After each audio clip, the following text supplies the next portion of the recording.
الحمد لله رب العالمين له الحمد الحسن والثناء الجميل وأشهد أن لا إله إلا الله وحده لا شريك له يقول الحق وهو يهدي السبيل وأشهد أن محمدا عبده ورسوله صلى الله عليه وعلى آله وأصحابه والتابعين لهم بإحسان إلى يوم الدين أما بعد. Inshallah ta'ala, today we're going to speak about the life of a great woman, the wife of the Prophet sallallahu alayhi wasallam, Aisha radiyallahu ta'ala anha.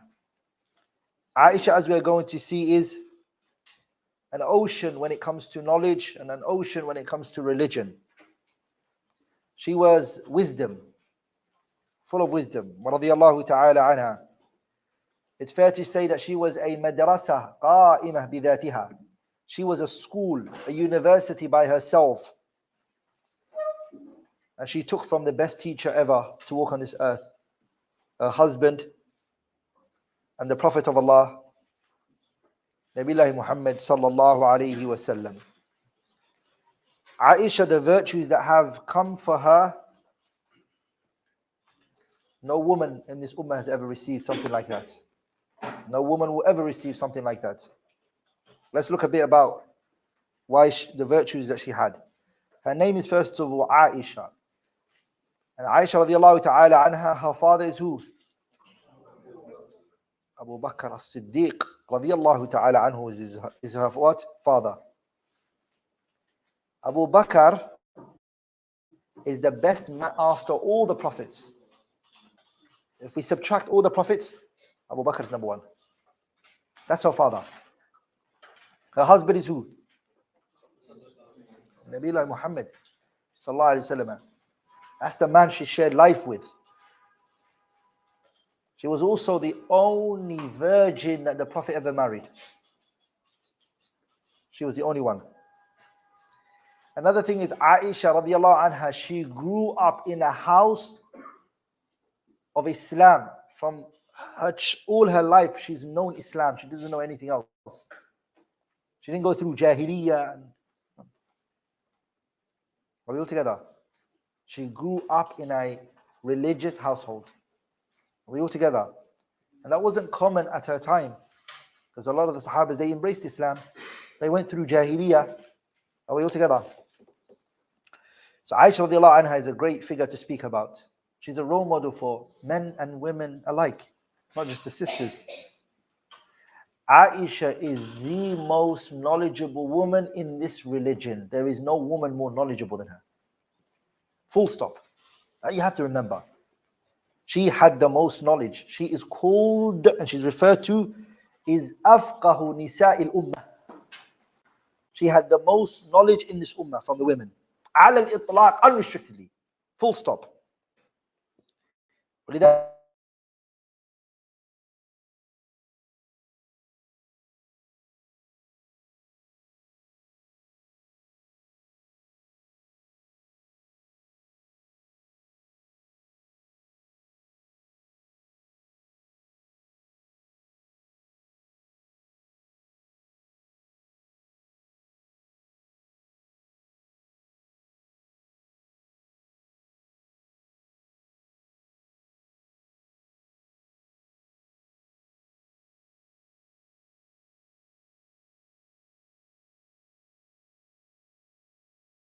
Knowledge from her. We would find a narration in this matter.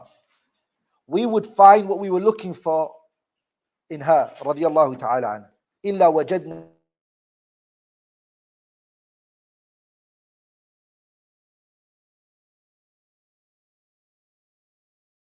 recording the Prophet's actions.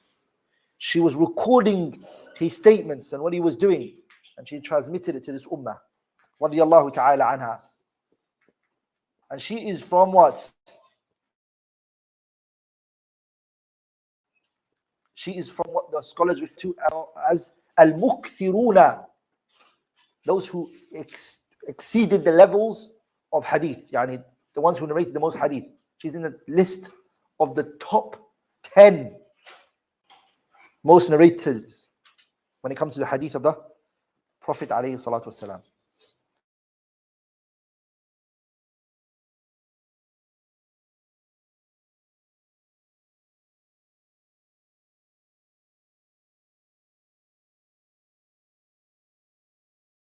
Aisha.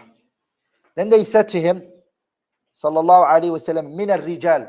No, from the men. He said, Abuha, her father.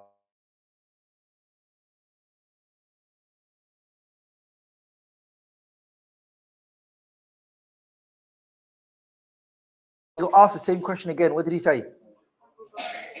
Abu Bakr. This shows that Aisha radiallahu ta'ala anha, she is what? The most beloved person to him. In another hadith, Bukhari and Muslim both narrated, the Messenger sallallahu alayhi wa sallam, he said, فضل عائشة على سائر النساء. The virtue of Aisha over the other remaining women is like كفضل الثريد على سائر الطعام. The way that this dish known as a tharid, the way that it's better than the other food, Aisha is better than the other women. The tharid is a meal the Arabs loved. It was basically bread and meat and soup all mixed up together. All together. You take the meat, you put it inside the bread, you put soup on top of it, and then you crush it together. It's one of the best dishes they had. This food was like the highest. The Prophet is saying to the people, what do you guys think of that dish? Oh, wow. That's what the Sahabas would say, right? Wow, this is the best dish. Aisha radiallahu ta'ala anha is what? She's like that to the remaining women. Radiallahu ta'ala anha. She even mentioned about herself, this is narrated by Abu Bakr al-Ajurri, and an Imam al-Dhahabi in his Kitab Sir A'lam al-Nubala, he said that this is authentic, this statement of hers. And she said this, it's true. She said, لَقَدْ أُعْطِيتُ تِسْعًا. I was given 9 things. مَا أُعْطِيَتْهَا إِمْرَأَةٌ. A woman was never given بعد مريم بنت عمران. After Maryam bint Imran, no woman was ever given this except me. Number 1, لقد نزل جبريل بصورتي في راحته حتى أمر رسول الله صلى الله عليه وسلم يتزوجني. The first one she said was, the Prophet, what did he say in his dream? He saw in his dream someone in the form of Aisha radiallahu ta'ala anha, was Jibreel telling who? Aisha, to get married to Aisha. The second one is, وَلَقَدْ تَزَوَّجَنِي بِكْرًا. The Prophet married me as a virgin. وَمَا تَزَوَّجَ بِكْرًا غَيْرِي. He never married a virgin other than me. The next virtue that I have and nobody else has is, وَلَقَدْ قُبِضَ وَرَأْسُهُ فِي حِجْرِي. The Prophet died on my lap. The next virtue that I have over all the other women is, وَلَقَدْ قَبَرْتُهُ فِي بَيْتِي. I buried him in my own house. She also said, وَلَقَدْ حَفَّتِ الْمَلَائِكَةُ بِبَيْتِي. The angels circulated my house. And she mentioned many more things that she had over the other women. These are all the virtues Aisha radiallahu anha, without any ifs or buts, she had. Radiallahu ta'ala anha. Abu Bakr radiallahu anhu chose for Aisha to get married to the Prophet sallallahu alaihi wasallam. The Prophet, of course, the marriage happened when she was 6 years of age, and they consummated her marriage when she was what? 9, radiallahu ta'ala anha. We mentioned some of her virtues and the virtue Allah subhanahu wa ta'ala gave her. But I want to focus on a story that took place at her time called Hadithatul Ifki. The story of the what? Ifki. And then inshallah ta'ala, this is a big segment of Aisha's life, and it's also a big lesson to take from. So let's mention it inshallah ta'ala. Imam al-Bukhari mentioned in his Sahih that our mother Aisha radiallahu anha, Muhammad ibn Shihab al-Zuhri, he said, حدثني Urwa ibn Zubayr. Muhammad ibn Shihab al-Zuhri said, Urwa ibn Zubayr told me. Urwa ibn Zubayr, by the way, is the nephew of Aisha radiallahu ta'ala anha. He used to enter onto her whenever he wanted. He didn't have to. Yeah? Yeah, Asma bint Abi Bakr's son, yeah. Aisha was his auntie. The rest, they have to go behind the hijab, and there was a veil, and they would talk to her. Like in Urwa would just go behind the veil. He would watch her. He would talk to her face to face. So, Muhammad ibn Shihab al-Zuhri said, this narration I'm giving you, two people told me it. The first one is Urwa ibn Zubayr and Sa'id ibn al-Musayyab, and Alqamah ibn al-Waqas al-Laythi rahimahullah, and Ubaydullah ibn Abdullah ibn Utbah ibn Mas'ud. All of them heard it from Aisha. That Aisha told the story, the wife of the Prophet sallallahu alaihi wasallam. So she's going to tell us the story herself, Aisha. So let's ponder inshallah ta'ala and go through the story in great details. Aisha radiallahu anha, she said, كان رسول الله صلى الله عليه وسلم إذا أراد سفرا أقرع بين أزواجه. The Prophet ﷺ was one that if he ever wanted to go on a journey, he would cast a lot for his wives. In other words, he would throw a lot in order to, whoever it came out for, he would say, you come with me. 9 wives. So that's how he used to select who it was. Aisha then said, فَأَيُّهُنَّ خَرَجَ سَهْمَهَا, whichever of those women got it, خَرَجَ بِهَا رَسُولُ اللَّهِ صَلَّى اللَّهُ عَلَيْهِ وسلم, and the Prophet would take that woman with him. قالت Aisha then said, he casted his lots, alayhi salatu wasalam, في غزوة غزاها, in one of his expeditions. She said, it came out for me. I was the one who it came out for. فخرجت مع رسول الله, she said, I went out with the Prophet alayhi salatu wasalam. This was after, she said, بعدما أنزل الحجاب. This was after the verse of the hijab came down. So the messenger, he had 9 wives. He wouldn't just say, oh, I love you the most, come with me. No, none of that. There was a system he used to use in order to select which of these wives would come with him. Sallallahu alayhi wasallam. So any man who's married to more than 1 wife, Islamically, this is how you should do it. You can't just take anyone with you. You have to cast a lot. So the Prophet did that, alayhi sallam. Aisha said this was after the hijab came down. Ayah 2. Which ayah is that? يا أيها النبي قل لأزواجك وبناتك ونساء المؤمنين يدنين عليهن من جلابيبهن. That ayah came down. Aisha then said, فخرجت, she said, I came out مع رسول الله صلى الله عليه وسلم بعدما أنزل الحجاب فكنت أحمل في هودجي.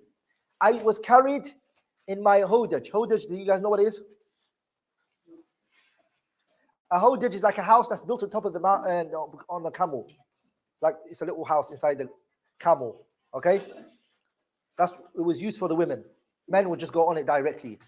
Like in the women, they will be put in that little hodaj and they'll stay inside it. Aisha radiallahu anha, she said, I was put in my hodaj and I stayed in it. فسرنا حتى إذا فرغ رسول الله صلى الله عليه وسلم من غزوته تلك. So we stayed in that place, she said, and I remained in there.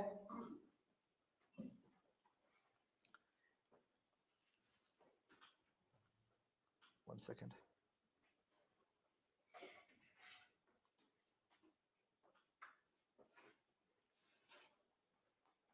I just...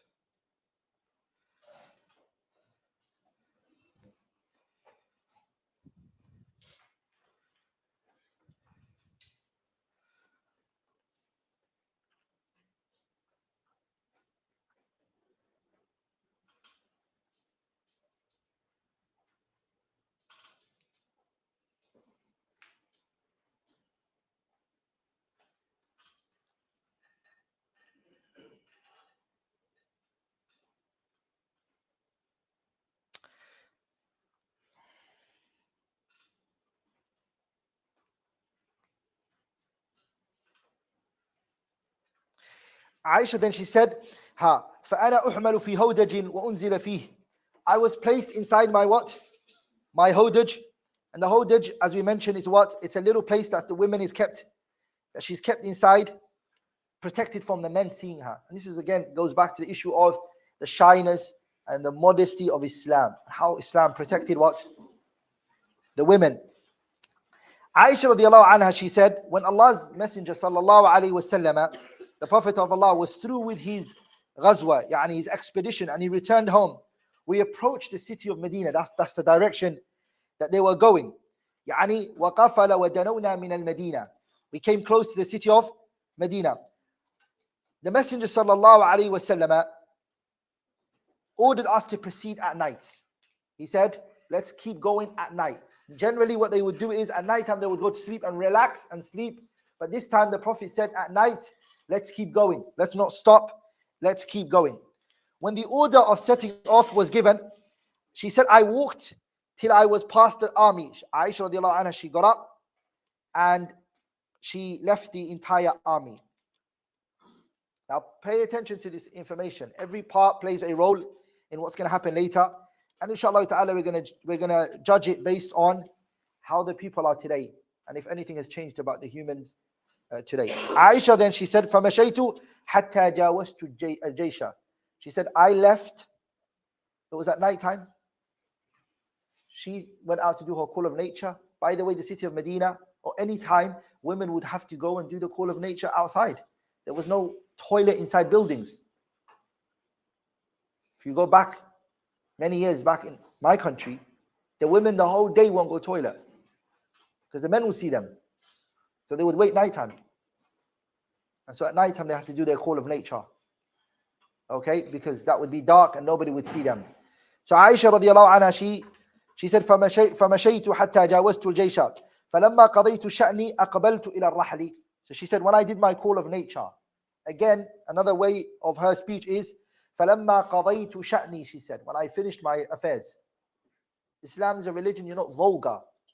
Don't be direct in things that you say. Are we all together? She said, when I finished my business, she said, رَجَعْتُ, I returned. فَالْتَمَسْتُ عِقْدِي. She said, I tried to look for, and she wanted to find my necklace, she said. That's what she tried to look for. Iqd was a necklace that you put on your neck, not on your wrist or your leg. None of that. فلما قضيت شأني أقبلت إلى الرحل فلمست صدري. She said, I touched my neck first. فإذا عقد لي من جزع أظراف قد انقطع. I realized I've lost my necklace. So what she do? فرجعت فالتمست عقدي. I went around to look for my necklace. فحبسني بابتغاؤه. Looking for it preoccupied my time. I went out and looked for it, and I spent time looking for it. فأقبل الذين يرحلون لي فاحتملوا هودجي فرحلوا على بعير الذي كنت أركبه. No one's going to look inside the hodaj. This is the wife of the Prophet. So they didn't check if she was in there. Plus, she mentions herself, وَهُمْ يَحْسَبُونَ أَنِّي فِيهِ. They thought I was in it. In other words, Aisha was not old in age. She was very light. So they wouldn't even know that she, radiallahu anha, was what? That she was not in the hodaj. So they got it up and she left. وَكَانَ النِّسَاءِ ذَاكَ خِفَافًا لَمْ يَثْقُلْنَا وَلَمْ يَغْشُوهُنَّ اللَّحْمِ. Aisha said, those days, the women were light. They were not heavy. Weight and size never took them, she said. They were not heavy. وَإِنَّمَا يَأْكُلْنَا الْعُلْقَةَ مِنَ الطَّعَامِ. What they ate in terms of the food was basic stuff. Back then. They never ate a lot, she said. She said then after that, فَلَمْ يَسْتَنْكِرِ الْقَوْمُ حِينَ رَفَعُوهُ الثِّقْلَ الْهَوْدَجِ فَاحْتَمَلُوهُ وَكُنْتُ جَارِيَةً حَدِيثَةَ السِّنِّ. I was a young girl. They picked it up and they went. What does she mean they picked the hodaj up? The hodaj, at night time when they sleep, they take the hodaj out of the camel. They separate it. The camel can't, the whole night, the camel shouldn't carry all of that. That's how they do it. Now they got it and they lifted it and they put the hodaj back on, assuming and thinking that she's in it. She's saying they wouldn't know if I was in there or not because I was very light. I wasn't heavy. Because I was a young girl, she said. فَبَعَثُوا الْجَمَلَ وَسَارُوا. They got their camel up and they traveled, she said. فَوَجَدْتُ عِقْدِي. She, on the other hand, doesn't know all of this is happening. So what did she say? I found my necklace that I was looking for. بعدما استمر الجيش, after the army left, they kept moving. So she was looking for what? For a very long time. فجئت منزلهم وليس فيه أحد. I came to the place where the people were staying. No one was there. Gone. Not one person was there, she said. Who's heard this story before? Who's heard about it but never really listened to what the story actually is and what happened? Okay. She said, فَجِئْتُ مَنْزِلَهُمْ, I came to their place. And when I came, she said, وَلَيْسَ فِي أَحَدٌ, there was not a person there. فَأَمَمْتُ مَنْزِلِي الَّذِي كُنْتُ بِهِ فَظَنَنْتُ أَنَّهُمْ سَيَفْقِدُونِي فَيَرْجِعُونَ إِلَيَّ. Aisha here, she said, what I did was, when I discovered that they were not there and they no longer were there, she said, I thought that they would come back for me. So I stayed in that area, which is a smart thing to do, right? If you ever get lost, what do you tell your children? Just stay there. Because I'm looking for you and you're looking for me. We're never going to find each other, sah? So stay where you are. So Aisha radiallahu anha, she said, I found my necklace after the army were gone, and I came to the camp, the place they were staying. So when I went to the place which I used to stay, she said, I discovered that they actually left and they were not there. So she said, I thought to myself, they will come back. They'll discover my absence. They will know that I'm not in the Hudaj, and they're going to come back, and inshallah ta'ala, it's not going to be long. That's what I thought to myself. While in that state, again, she's young, whilst waiting, she said, I started to feel sleepy. And I was tired. فَبَيْنَ أَنَا جَالِسَةٌ غَلَبَتْنِي عَيْنَيَّ. My eyes I started to feel sleepy, she said. فَنِمْتُ, I slept. And she lied down and she slept. وَكَانَ صَفْوَانِ بْنُ الْمُعَطَّلِ السُّلَمِي. This noble man, صفوان بن المعطل السلمي.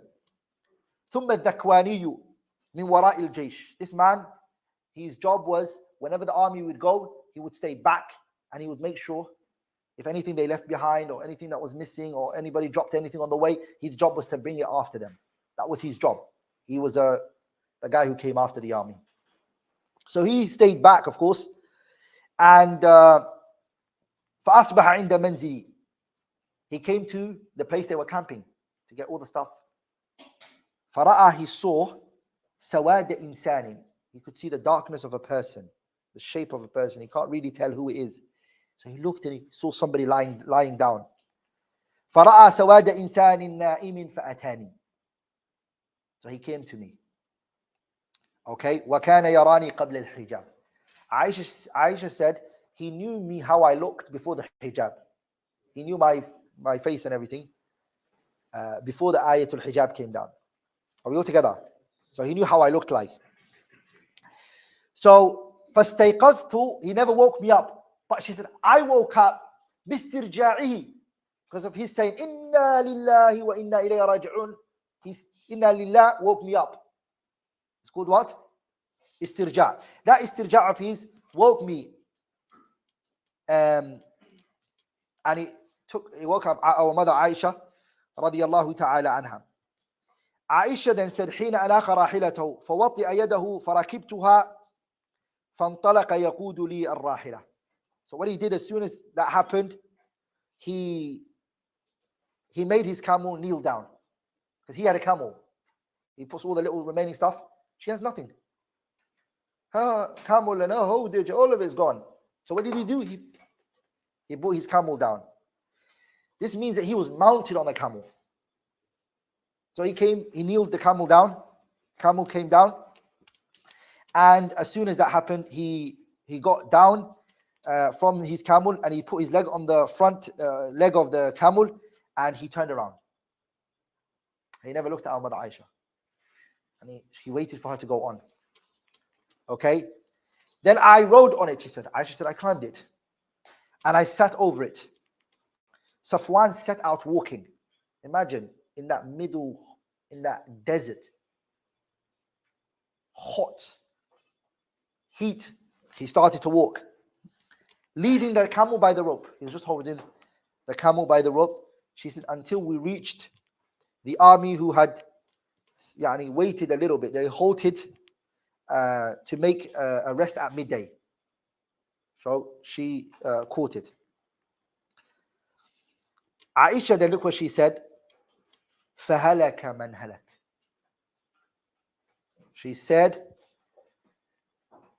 the ones, whoever was meant for destruction was destroyed that day. What happened? When Safwan ibn Mu'attil al-Sulami al-Dhakwani came with Aisha, the two of them, the whole army came. Are we all together? And the two of them alone, a person, the head of the Ra'sul Munafiqeen, Abdullah ibn Ubay ibn Salul, he was the one who spoke. And what did he say? After return to Medina, he didn't say anything at that moment. After return to Medina, Abdullah ibn Ubay ibn Salul, Aisha, she said, he carried the banner for this issue. He looked at them and he said, I don't think they were safe from each other. Accusing who? Our mother Aisha radiallahu ta'ala anha. Aisha, she said, فَقَدِمْنَا الْمَدِينَةِ. She said, I came to the city of Medina. فَاشْتَكَيْتُ بِهَا شَهْرًا. For an entire month, I was complaining about an illness. Imagine this. So for 1 month, when she came to the city of Medina, she was what? She was ill. And in that moment which she was ill, she said, I never received any attention from the Prophet ﷺ. That wasn't who he was towards her. He was caring. He would ask about her. He was passionate. He was affectionate. That's the word I'm looking for. He was affectionate towards Aisha radiallahu anha, caring for her. But what would he do when she complained about her illness? All he would say is, how is the girl? How is the girl doing? And he wouldn't even speak to me. He would ask about me. The Prophet alayhi salatu wasalam. Look what she said. لا أرى من النبي صلى الله عليه وسلم اللطف الذي كنت أرى منه حين أمرض. The gentleness and the attention I used to get from him when I was sick, I never got it from him. إنما يدخل فيسلم. He would enter and he would give salams and he would say to her, he would say about her, he would ask, he would say, كيف تيكم? And he wouldn't talk to her and say, how are you? She doesn't know what's happening. Aisha is unaware of everything that's happening. What was said and what were people saying. She doesn't know any of that. She's just shocked. Why is the Prophet treating me like this? لا أشعر بشيء من ذلك. Aisha, I didn't even feel anything that was happening. حتى نقمت فخرجت أنا وأم مصطح. So she said, one day, I recovered a little bit from the illness and I went out with Mistah. Aisha and Mistah went out. She said to Mistah, and they were talking with each other, and Mistah said to Aisha radiallahu ta'ala anha,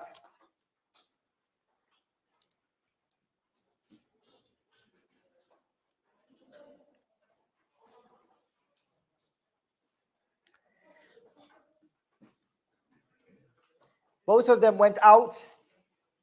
Mistah and Aisha went out to do the place of their call of nature. And the place they were going out to do call of nature. Aisha radiallahu anha, when she went with her, Mistah said to Aisha, have you heard of... Mistah first of all realized that Aisha is oblivious. She's unaware of what's taking place. She's normal. She's talking. Normally when a big issue is happening, you tend to want to say something about it. But Aisha radiallahu anha, she never said anything.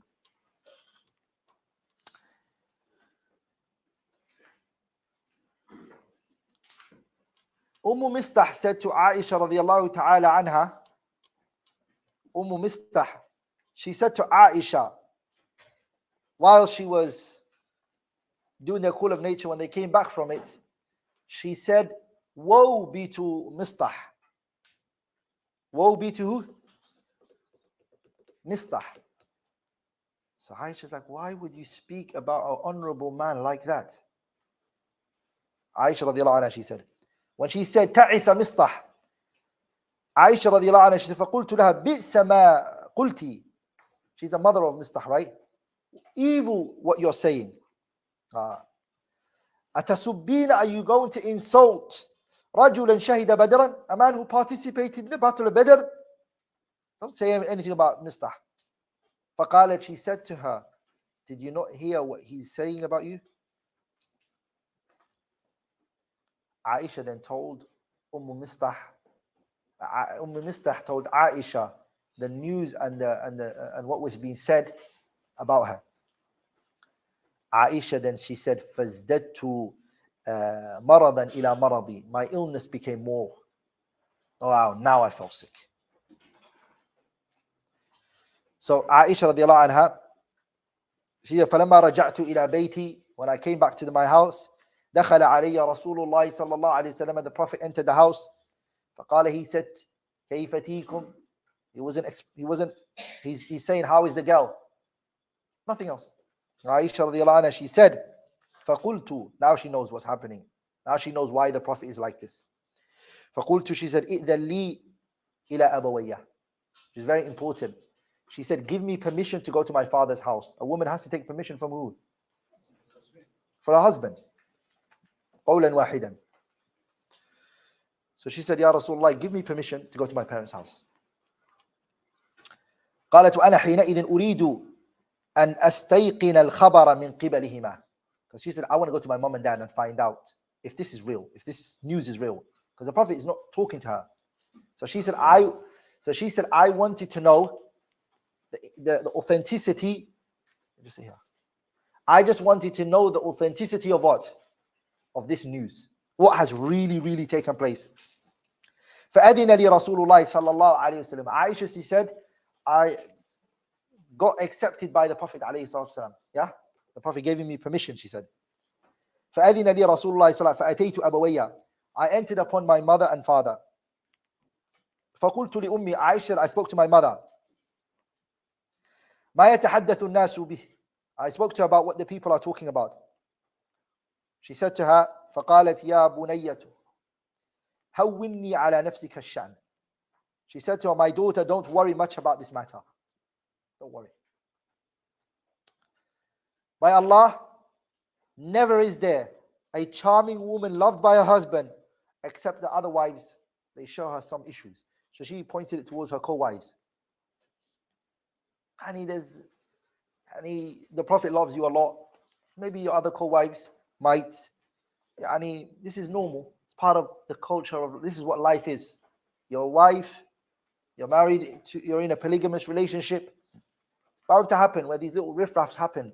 So be patient, my daughter. Don't take anything to heart, she said.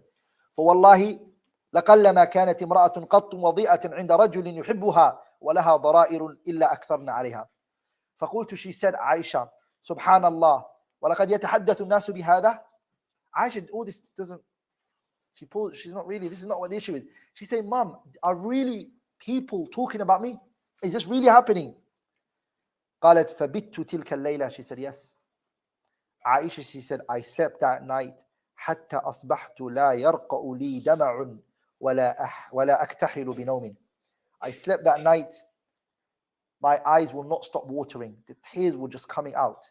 And I could not sleep the whole entire night. My sleep, I lost sleep over it. ثم أصبحت فدعا رسول الله صلى الله عليه وسلم علي بن أبي طالب وأسامة بن زيد. So what happened was, the Prophet صلى الله عليه وسلم, and now the issue is big. The whole city is being taken. The scholars, they mentioned this was one of the greatest fitna. Some scholars even say this was the greatest fitna that was ever directed at the Prophet ﷺ. This was the honor of his family. Are we all together? So the Prophet sat with two people and he asked them. So he spoke to who? Ali ibn Abi Talib and who? Usama ibn Zayd. He spoke to both of them. The Prophet at the beginning was waiting for some revelation to come in the issue. So what is it that he wanted to speak to about the both of them about was about divorcing Aisha radiallahu anha. Usama ibn Zayd, he said, فأشار عليه بالذي يعلم في نفسه من الود لهم فقال أسامة أهلك يا رسول الله ولا نعلم والله إلا خيرا. Usama said, Ya Rasulullah, your family, wallahi, we don't know anything except good of her. Aisha, we know khair of her. This is where the Rafidah, they try to benefit from this opportunity. And other people who are filthy minded, Ali's advice that he gives to the prophets, they say this is why Aisha hated Ali and this is why the animosity of Ali and Ali ibn Abi Talib on the other hand, he said, فقال يا رسول الله لم يضيق الله عليك والنساء سواها كثير. He said, O Messenger of Allah, your options are so much. Don't tighten it to one person. There's many fishes in the sea. That's what he said to her. And he carried on saying, وَسَلِ الْجَارِيَةَ تَصْدُقُكَ. He said, the woman servant, you can go and ask the woman servant who will tell you the truth about Aisha, her servant that works for her. She might give you more indications, because something like this, to be caught red-handed. Remember, Umar saw a man do a sin. And the man said, please forgive me, Umar. He said, why? He said, this was my first time. He said, yeah, you're lying. You're lying. Allah has never exposed a person the first time they did something. Yeah? Allah doesn't expose you the first time. If you ever get caught red-handed doing something, it's been you doing it so much that you became a bit, as they call it, what's it called? You lost your focus when you were doing it, the haram that you were doing. Allah doesn't expose the first time, he said. He gives you chances to come back. When you don't, exposes you big. Subhanahu wa ta'ala. So, if Aisha was doing all of this, and for her to be exposed like this, it means there was a telltale signs before that. So ask the Jariyah, she'll tell you something. She'll give you what? فَدَعَى رَسُولُ اللَّهِ صَلَّى اللَّهُ عَلَيْهِ وَسَلَّمَ بَرِيرًا. So the Prophet صلى الله عليه وسلم, he called Barira. He said, Ya Barira, هَلْ رَأَيْتِ فِيهَا شَيْئًا? Have you ever seen an issue from her, Aisha? يَرِيبُكِ? Anything about her that's suspicious about her? فقالت بريرة لا والذي بعثك بالحق. No. I swear by the Lord who sent you with truth, no. إن رأيت منها أمرا, if there is something that I might fault her for, Aisha, أغمضه عليها أكثر من أنها جارية حديثة السن تنام عن العجين فتأتي الداجن فتأكله. If I would ever fault her for something, is that she's a girl who's still immature. She's a young girl, very young, who sometimes sleeps and leaves the dough for the goats to eat it. She doesn't put it in a safe place, and she's not alert in that regard. That's the only thing I might fault her for, nothing else. فقال رسول الله صلى الله عليه وسلم من يومه. The Prophet صلى الله عليه وسلم, he ascended. فقام رسول الله صلى الله عليه وسلم من يومه. The Prophet, he ascended that day. فاستعذر من عبد الله بن أبي بن سليم فقال رسول الله صلى الله عليه وسلم. The Prophet, he climbed the pulpit and he requested that somebody support him in punishing Abdullah ibn Ubay ibn Salam. The Prophet said about him, من يعذرني من رجل بلغني أذاه في أهلي فوالله ما علمت على أهلي إلا خيرا وقد ذكروا رجلا ما علمت عليه إلا خيرا وما كان يدخل على أهلي إلا معي. The Prophet sallallahu alaihi wasallam, he said, who will support me to punish Abdullah ibn Ubay ibn Salam? Abdullah ibn Ubay ibn Salam's animosity to the Prophet sallallahu alaihi wasallam is very deep rooted. He hates the Prophet so much. The reason why he hates the Prophet sallallahu alaihi wasallam was because before the Prophet was coming to the city of Medina, they were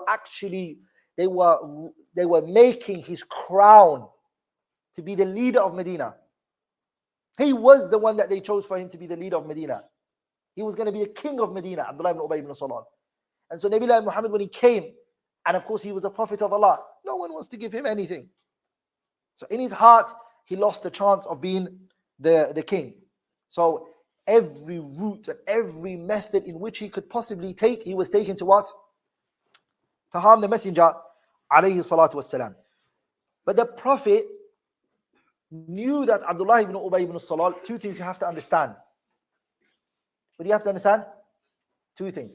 Number one, he's from a big family. Fitna.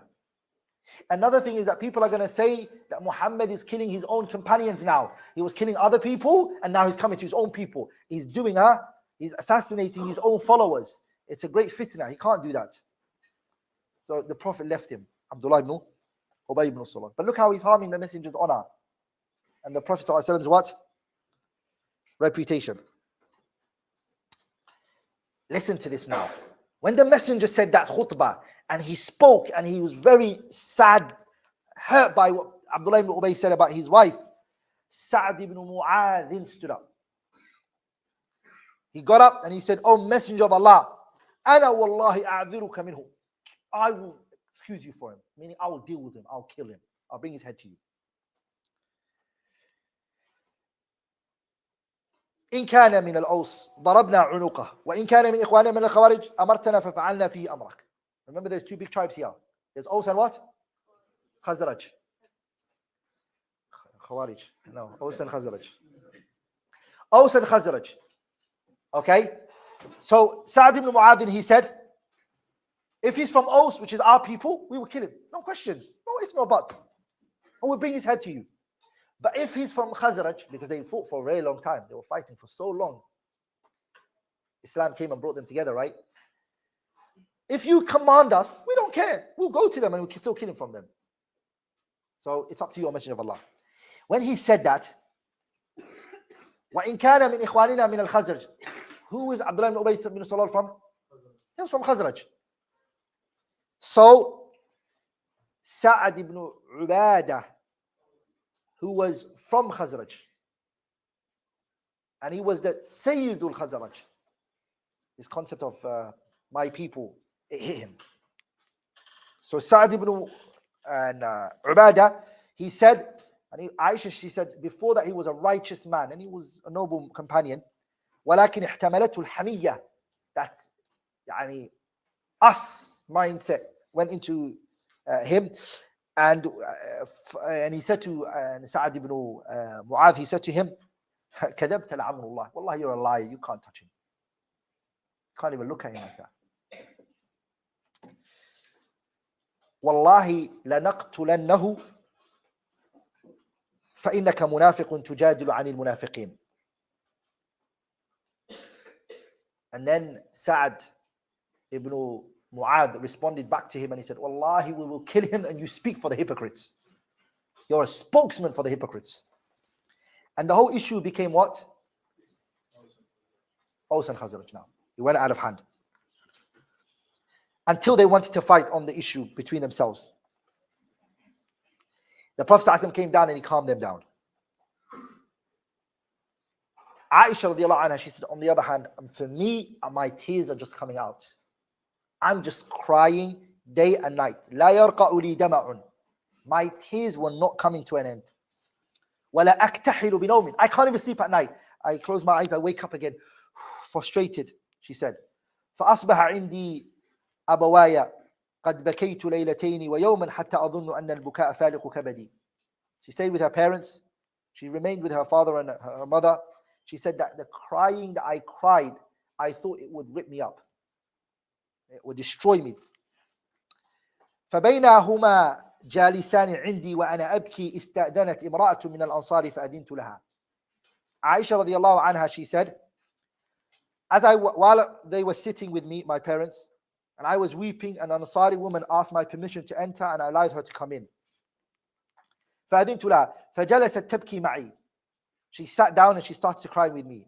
فبين نحن كذلك إذ دخل رسول الله صلى الله عليه وسلم.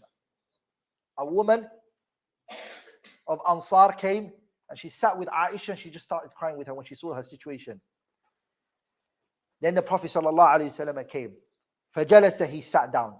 ولم يجلس عندي من يوم قيل في ما قيل قبلها. The whole entire time when this issue was happening, he never sat with her. This is the first time he's sitting with her, she said. وَقَدْ مَكُثَ شَهْرًا. A whole entire month went by, no revelation came down on this issue. Then the Prophet ﷺ, he done his tashahud and he spoke and he said, ثُمَّ قَالَ يَا Aisha,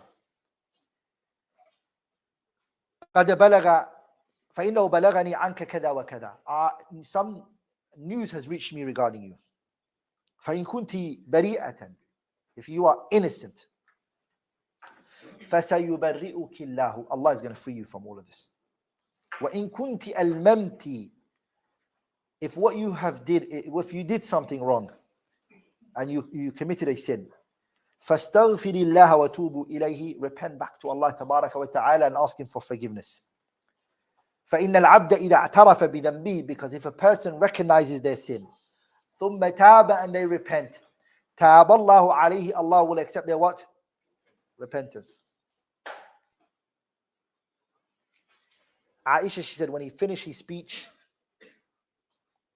قَلَسَ دَمْعِي حَتَّى مَا أُحِسُّ مِنْهُ قَطْرَةً. Aisha, she said, when the Prophet ﷺ finished what he was saying, my tears ceased completely. Khalas. The crying all came, stopped one time. My entire tears stopped, she said.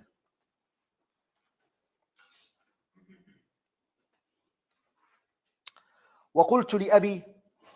She said to her father, أَجِبْ عَنِّي رَسُولَ اللَّهِ. Father, talk to the Prophet for me. Talk to him. Respond on my behalf, my dad. قَالَ وَاللَّهِ مَا أَدْرِي. Abu Bakr said, I don't know. مَا أَقُولُ لِرَسُولِ اللَّهِ صَلَّى اللَّهُ عَلَيْهِ وَسَلَّمَ. I don't know what I can say to the Prophet. فَقُلْتُ لِأُمِّي. Aisha said, I looked at my mom. I said, أَجِبَ عَنِّي. Mom, defend me, speak on my behalf to the Prophet sallallahu alaihi wasallam. قالت والله ما أدري ما أقول لرسول الله صلى الله عليه وسلم. Her mother Rumman, she said, I don't know what to say to the Prophet عليه الصلاة والسلام. Aisha, then she said, قالت وأنا جارية حديثة السن لا أقرأ كثيرا من القرآن. Aisha said, at that time I was very young and I had not read a lot of the Quran. فقلت, I said to the Prophet, إني والله لقد علمت أنكم سمعتم ما يتحدث الناس به. I know you guys heard what the people are saying about me.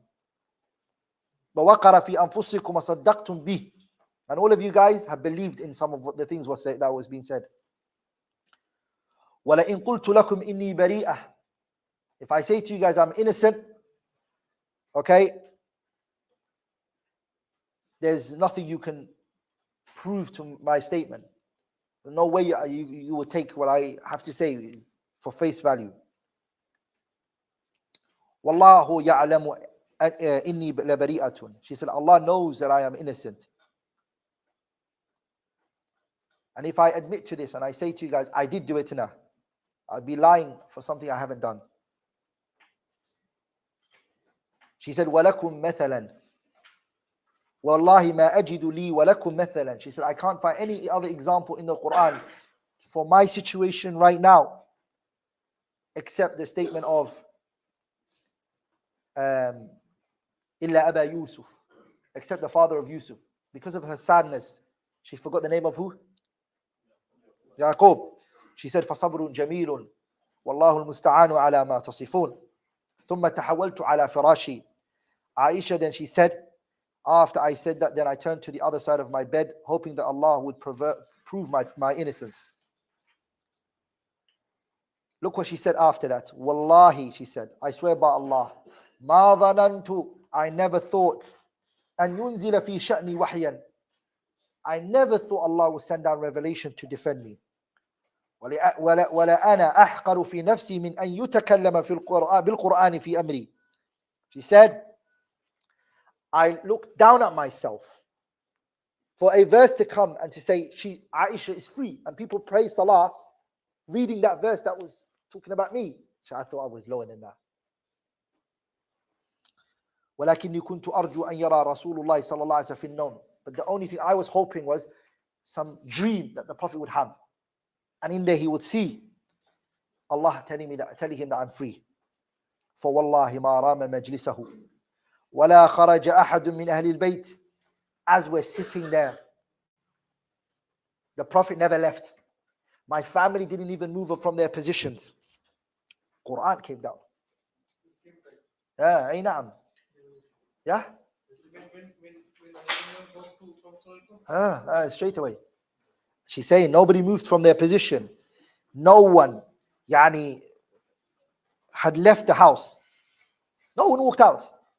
All the people that were there, her mum, her dad, her, and the Prophet ﷺ and the Ansari lady, no one left. No one walked out of the house. What happened was, Quran came down. A revelation came down. إن الذين جاءوا بالإفك عصبة منكم لا تحسبوه لكم لا تحسبوه شرا لكم بل هو خير لكم لكل امرئ منهم ما اكتسب من الإثم والذي تولى كبره. يعني آيات. How many verses came down? Does anyone know? Yeah? Huh? Yeah, who thinks otherwise? 12 verses came down in defense of our mother Aisha. Every salah we pray, every tarawih we pray. This is it. It's going to be recited ila yawm al-qiyamah. Aisha radiallahu anha, she said, no one moved from their position. No one left the house until the revelation came down on the Prophet alayhi salatu wasalam. How did she know revelation took him? She used to see him when the revelation used to happen to him, the way he used to be. It overtook him. He was sweating so much that the drops of the sweat were dropping like pearls.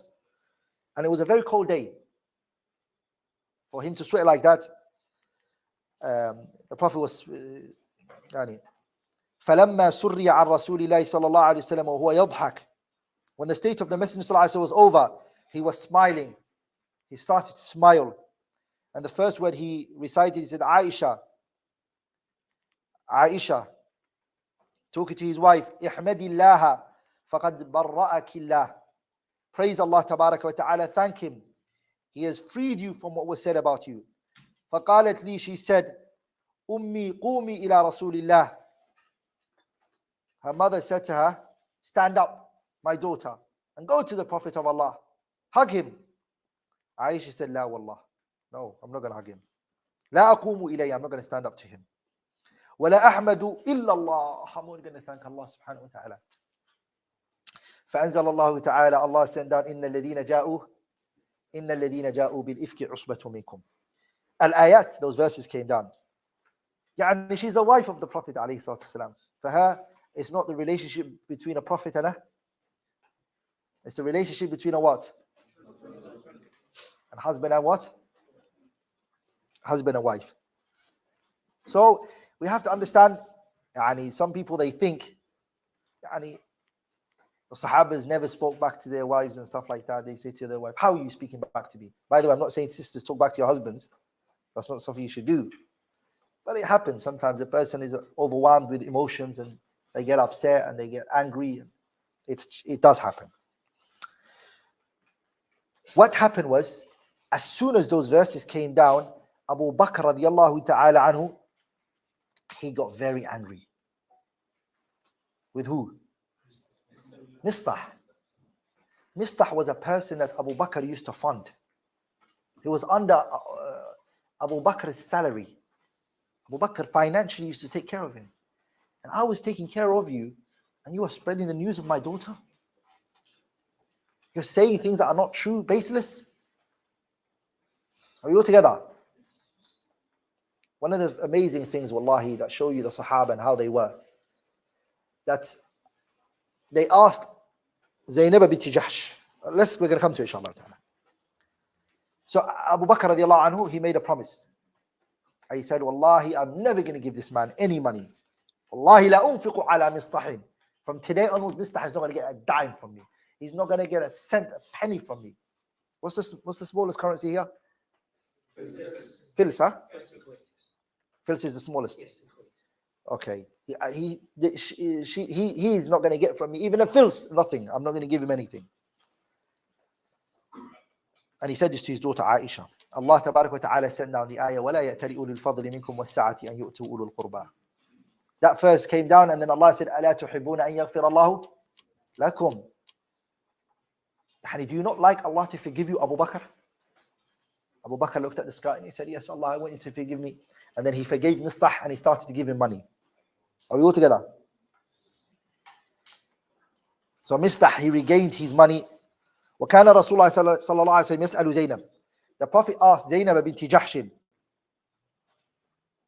This is before the ayahs came down. The Prophet ﷺ asked Zainab bint Jahsh, who is the co-wife of who? Co-wives, they have rivalry between one another. And if one finds out that there's an opportunity to take the other one out of the picture, generally they seize the opportunity. Sah? That's the sad reality we're living in. Okay, look what Zainab bint Jahsh did.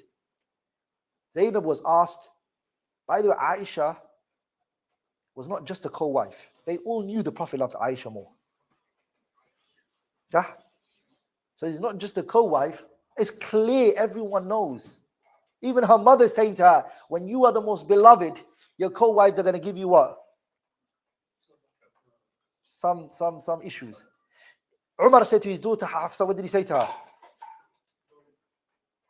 Don't get fooled by what Aisha does to the Prophet. If she speaks back to him, he loves her. He might tolerate things from her that he may not tolerate from you. This is all the people's perception, right? And the Prophet was very fair. Salawatullahi wa salamu alayhi. Anyways, Zainab bint Jahshin, when she was asked about Aisha's affairs, the Prophet said to her, Ya Zainab, ma alimti. What did you know about this issue? Ma ra'ayti, what have you seen? What do you think in this issue? فقال يا رسول الله, she said, O Messenger of Allah, أحمي سمعي وبصري. She said, O Messenger of Allah, I protect my ears and I'm going to protect my eyes. I ain't going to get caught up in something. I don't know what happened. That's what she said. Wallahi, but that being said, Wallahi ma alimtu alayha illa khayran. Aisha, I know nothing of her except good. Aisha, hey, I knew nothing of my co-wife Aisha except what?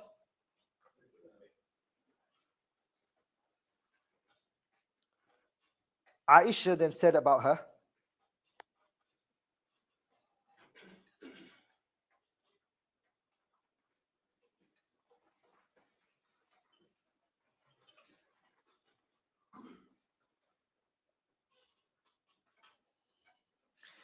Aisha said, كانت هي التي تساميني.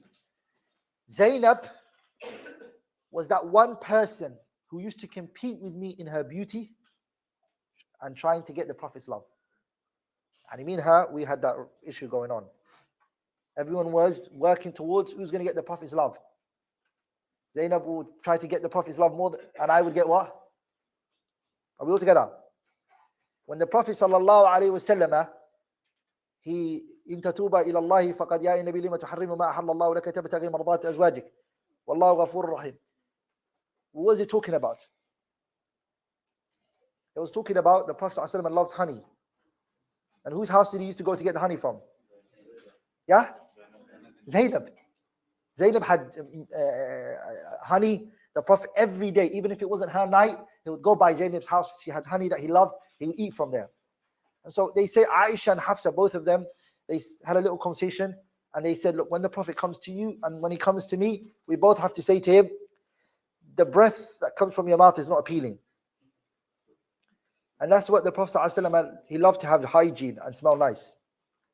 That's what the historians mention. So Aisha radiallahu anha, the first night he came to Hafsa, Hafsa said, Ya Rasulullah, what did you eat? He said, I had honey. Okay, it just doesn't smell nice. Same thing Aisha did. So two people, it's not going to be a coincidence. So he said, I'm not going to have this honey again. Sallallahu alayhi wa sallam. And Allah tabarak wa ta'ala, he told the Prophet off. And other scholars, They mention another sabab nuzul for it. With that being said, Aisha, look what she said. والله ما علمت عليها إلا خير. قالت وهي التي كانت تساميني, she said, فعصمها الله بالورع. Even at the mean had that competition going on, Allah tabarak wa ta'ala, what? He protected her from saying anything that was not right that day. So Aisha radiallahu anha, she suffered from this fitna of يعني قصة الإفك, and it really defined her position in the eyes of Allah tabarak wa ta'ala, that Allah subhanahu wa ta'ala sent down a page and something. Are we all together? In the Quran that's going to be read. Imagine if one ayah was talking about you. Yeah? How would you feel? If one ayah in the Quran was you, you knew it was Allah was talking about you in a good way. How would you feel? Nowadays, we ask people who are famous and popular, like, just give me a shout out. Sah? That's what's called, right? Shout out. Huh? Imagine the most famous person just said, shout out. Just said your name or put you on somewhere or used your picture or your video on Instagram, something. How would you feel? Yeah? I was the football t-shirts. Just to write a company on that t-shirt. Do you know how much they pay? Especially the World Cup right now. How much they're putting on those t-shirts. That's nothing. That is nonsense compared to what? Allah subhanahu wa ta'ala speaking about you. Aisha, that is the honor for her. Aisha's an ayah in the Quran. Aisha's part of the miracle, the Quran. She's in there. It's the words Allah spoke her. Are we all together? And another person who Allah spoke about was a very honorable person. The Prophet took him as a slave initially. Khadija radiallahu ta'ala anha was given this slave. She gave it to the Prophet after that. And then the Prophet sallallahu alaihi wasallam loved him so much. And so he named himself after him. Zayd ibn Harith, right? Zayd ibn Haritha, the Prophet sallallahu alaihi wasallam called him what? He was called Zayd ibn Muhammad, sah? And then what happened after that? What revelation came out? Put your hand up, don't shout it out. What was the revelation that came up? Are you? نعم ادعوهم لآبائهم وأقسطوا عند الله. That verse came down. In other words, you're not allowed to call you're not allowed to call somebody other than their father's name, sah? So what happened? One night, one day, from being called Zayd ibn Muhammad ibn Abdullah ibn Abdul Muttalib, Allahu Akbar, having that name, the next day he was called Zayd ibn Haritha. It was ouch. Can you imagine walking in the city and you were named after the Prophet, and the next day you're back to your old name? And that's why Allah mentioned him in the Quran by name, and he's the only person from the Sahabas by name was mentioned as a form of what? Merit. فَلَمَّا قَضَى زَيْدٌ مِّنْهَا وَطَرًا زَوَّجْنَا. Zayd is in the Quran by name. Abu Bakr is not in there by name. Umar is not in there by name. Uthman is not in there by name. Ali is not in there by name. There are verses that talked about them, but not by name. Zayd was mentioned in the Quran by name because his name had to be put in that verse because he lost the name of being what? Are we all together, brothers? We'll take a break, and then after the break, we'll open the floor for Q&A, inshallah ta'ala. All the sisters, for 1 hour, we can take Q&A, inshallah. All the questions that you guys asked and wanted to ask and haven't been able to ask, and you wanted to ask and you want to ask, and yeah, whichever of those we can answer, inshallah ta'ala, put it forward, inshallah ta'ala. And also like what we did on Friday, inshallah. So we have these 3 questions and we'll get the gifts. So it works for the ladies as well, inshallah. Apart from that, obviously the tea break is 15 minutes and have the tea and come back. We also have our We have our Islamic stores products displayed in the next room. If anybody is interested, you can have a look as well. Jazakallah.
Tea or something? Yeah, please. I won't mind. Tea. Yeah. We'll take the sisters first. Okay, inshallah.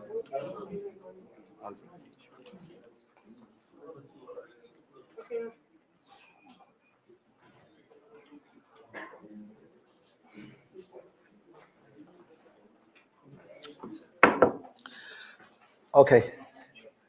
We'll start with the sisters' questions. Always the brothers get the first questions. That's not fair, is it? So the first question.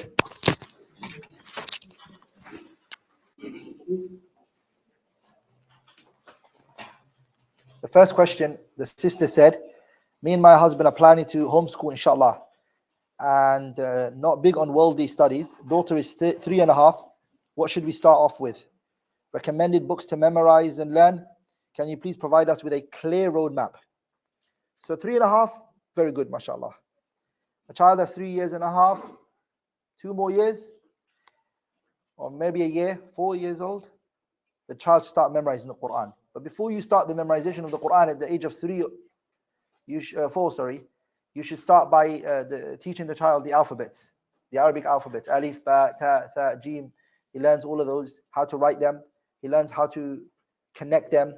He learns the is it the 6 naughty letters that you can't connect from the other side? Alif, dal, ra, wa, zad, and waw. 6 letters.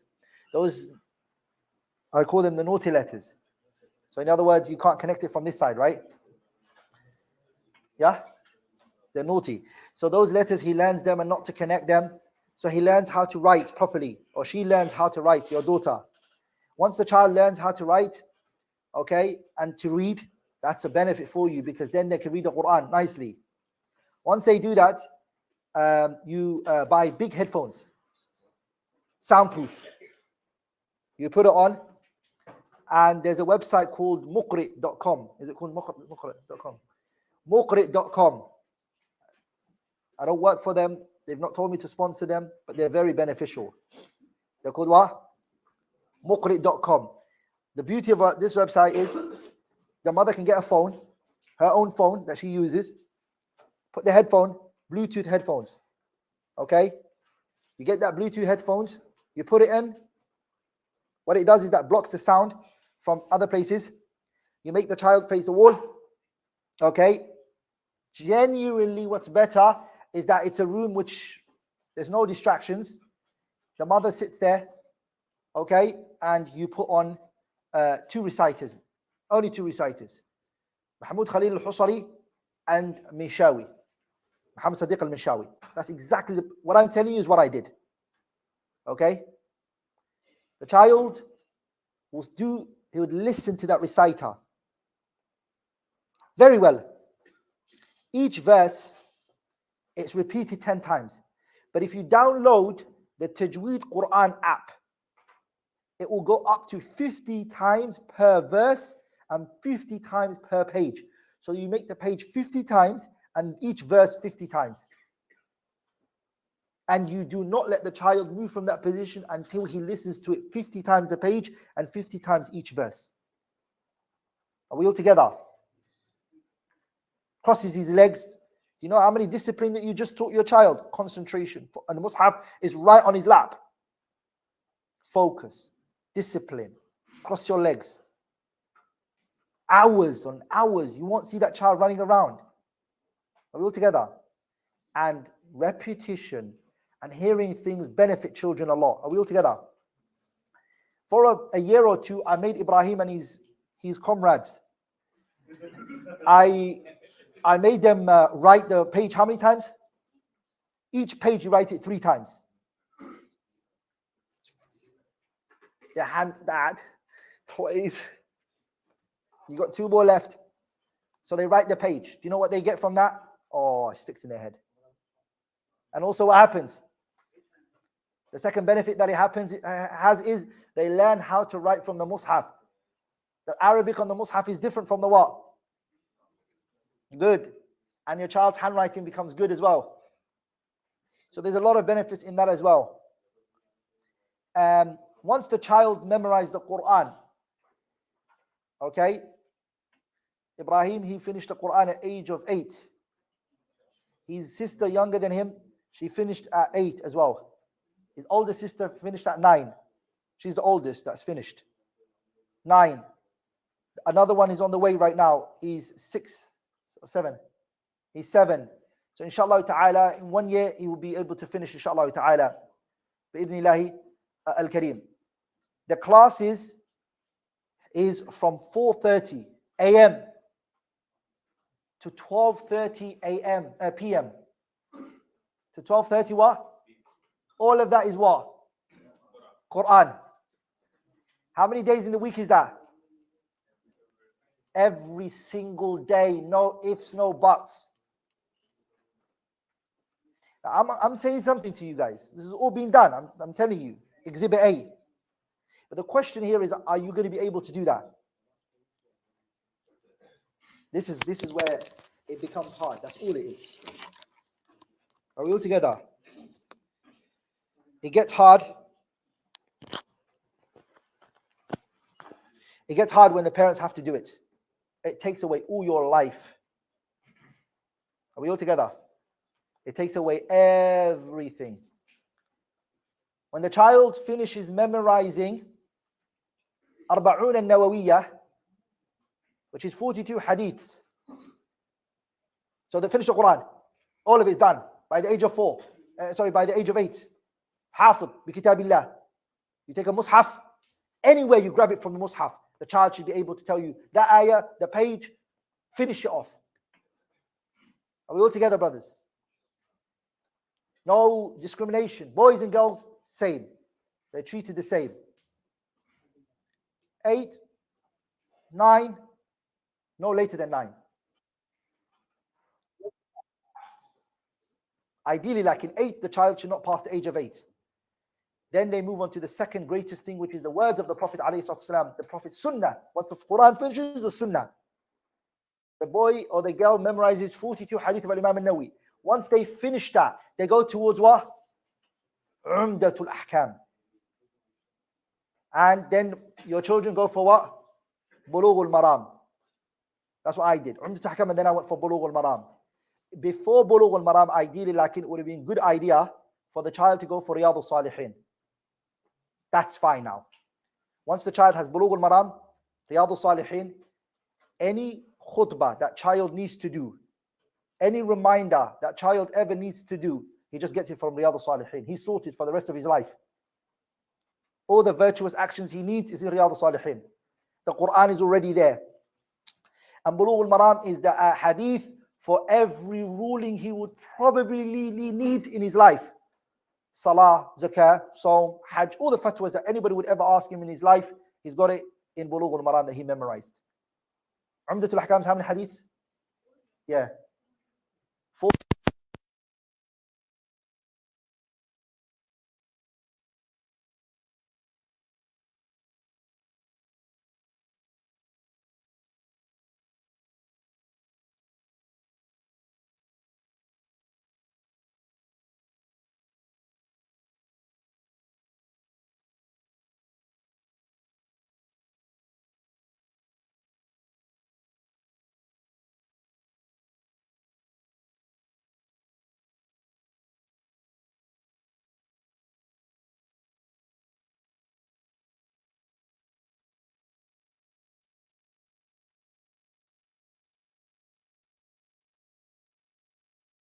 Okay? The child memorizes Shatibiya, which is 1,000 lines of poetry. He does it in how long? In 2 months. Every 1,000 lines is in 2 months. It's 16 days, 16 lines a day.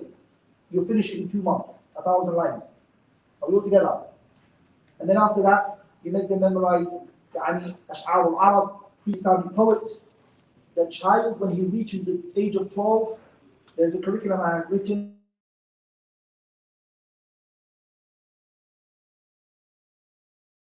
Everybody's memorized. Are we all together? Age of 12. The age of 12 is when you start telling him, by the way, all of that which you memorized, that's what you say to the child. You say, all of that which you memorized at the age of 12, I now need to explain it to you. Before 12, don't put too much effort in explaining things to the child. He won't understand it. Just tell him, swallow it, just take everything in. He swallows everything. Everything's in his head. Everything's in his head. Just keep taking it. I promise you, I'll explain it to you if I'm ever alive. If I'm not, somebody else will take over that responsibility. I'm not going to waste your young age in other things. Memorization wears out the older you get. Like him, understanding can always be attained even at the age of 80. Rather, the older you get, the better you understand things. Like in hifd goes, memorization becomes weak. So by the age of 12, if your child hasn't memorized the Quran, it's your child's life. If you have a 12-year-old and he hasn't finished the memorization of the Quran, he wasted his child's life. Ask Allah for forgiveness and do it now. Start now. And make sure that they finish the Quran quickly.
Yeah, Ibrahim, go bring your mushaf. I just want to show something.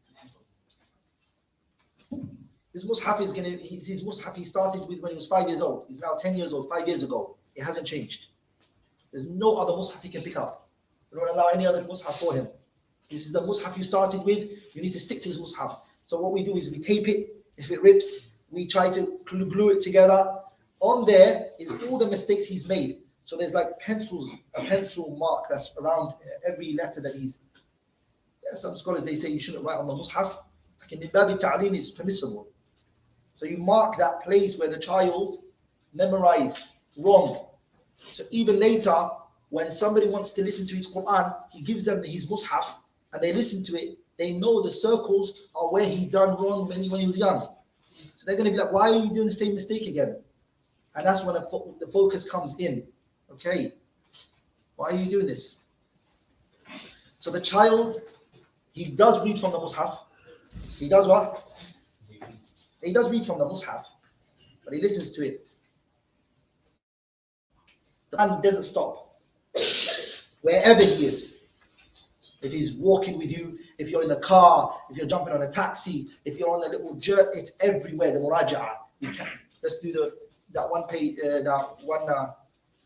that one page, that 2 pages, that 2 juz, 3 juz. Everywhere you guys go, you do it.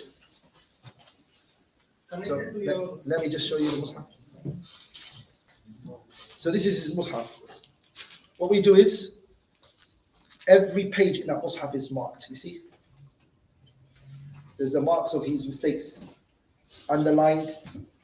So when I'm listening to him, I ask him, فَإِن لَمْ تَجِدُوا فِيهَا أَحَدًا. Read it.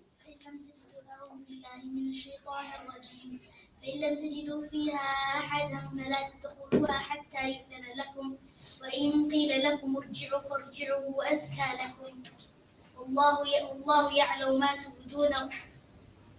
So this was the mistake he did when he was what? When he was first memorizing it. It's marked for me.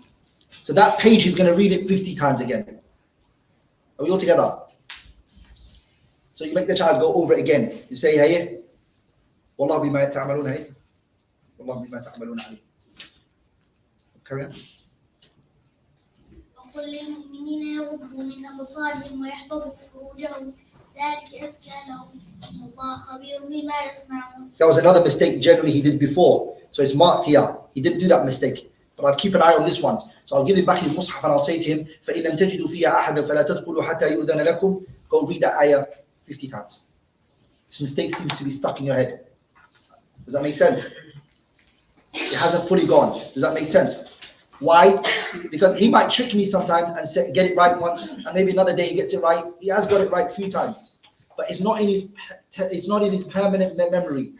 Now he's nervous, so he's getting it wrong. The mistake is he should close his eyes and be able to say it should just come out of his mouth without him having to what? Think of it. That can only come when the repetition is at a high level. There's a sheikh, I don't want to mention his name. He was in the salah, he fell asleep, and he read an entire juz for us as he was praying.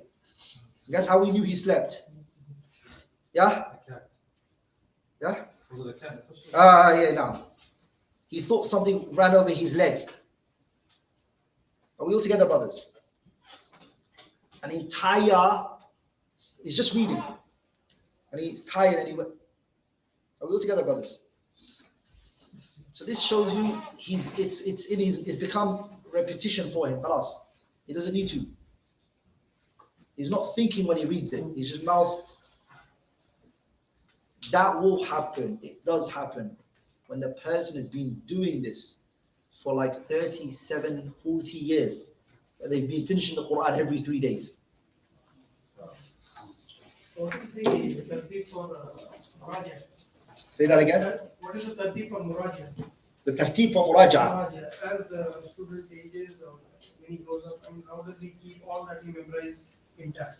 Okay, so as a child, he does page, right? When he finishes the page, that entire surah, he has to give it to me. Full jama'. So we stop. You don't carry on to the next surah. That entire surah, you have to give it to me. Of course, as you go up, the surahs become a bit long, so you have to split it into half. But the beauty here is there is jadid, there is jama', and there is what we call Somali subah. Subah is just ayah. So مُطِعِينَ مُقْنِعِي رُؤُوسِهِمْ لَا يَرْتَدُّ إِلَيْهِمْ طَرْفُهُمْ وَأَفْئِدَتُهُمْ هَوَاءٌ. So he takes an ayah, I take another ayah. We do that. We can do that while we're driving. So I take my ayah, I'm driving. He takes the other ayah. I take another ayah again. He takes the other ayah. We keep going as long as we can. That one is what? 3 juz, 2 juz, a juz, whatever you can do. Ideally, like it, the quicker you finish and you start. So for example, him, he's finished. There's no jadid, there's no jama'. He just has to keep reading on. So for him, if he doesn't finish the Quran every 7 days, his memorization is going to become weak. Yani from memory. every 7 days he has to finish. If he wants to even be much, much better, he has to make it every 3 days. 10 juz. And the Quran will stick until it becomes part of his, part of him. At what point do you introduce the Arabic language? The Arabic language, they've now got a teacher that comes to them who teaches them Arabic. So again, Arabic language, the person who's studying it studies it from two perspectives. What are the two perspectives? I've said this to a few brothers out there. There's a receptive skills and there's a what? Productive skills. A lot of people focus on any language that they're studying, the receptive skills. The listening and the reading. And a lot of us already have that skill anyways. You can understand the person who's talking to you, you can understand the khatib, what he's saying, but you don't know how to talk. You lack the productive skills. You can't produce. And production is two things. It's speaking and writing from your own self. Are we all together? So I overcome. I brought a teacher for them from Azhar. And what he does is he sits with them for like 3-4 hours. He comes with and he sits with them. He teaches them a book, and he makes them memorize poetries, and he talks to them in Arabic. And whilst they're talking, he corrects their speech and says, "Why are you saying this? Why are you saying that?" Until they become very good at the Arabic language. And by the way, he has to memorize hundreds of poetry. So he memorizes Imru Qais and Ibn Zurayq al-Baghdadi. Poetry helps. By the way, the Quran is in Arabic, right? The Quran is the richest Arabic text. So by memorizing the Quran, you're by default being introduced to so much terminologies, especially if you learn the tafsir of the Quran. But I believe the immersion skill is very important. I'm also their grammar teacher. So I teach them grammar every day from what time? 5 to 7 every day. So I've got a board in the house. I stuck it in the house, and I'm their teacher. I come in and I say, "No one call me daddy." So I treat them like I'm a teacher. So we'll take a few questions from the sisters' side. Sure. Yep, the sisters turn out. Or else we're going to get in trouble.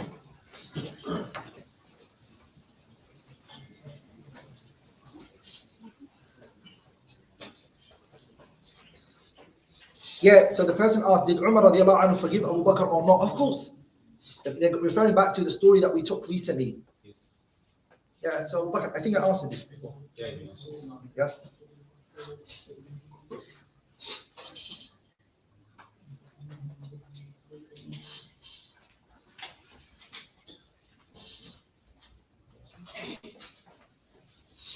So this is a good question. I said this needs more thinking. If homeschooling is illegal in a particular country, and sending them to conventional schools is a lot of fitna, what should a parent do?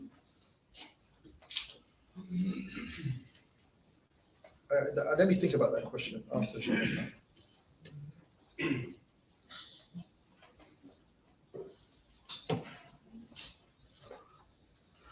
So I answered this question. What is the ruling on writing, creating stories?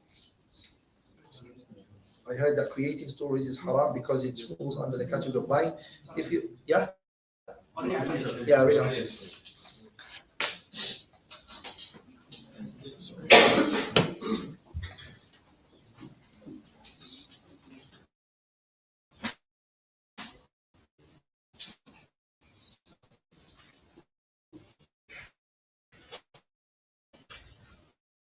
What happens if a child is not what? So there's nothing.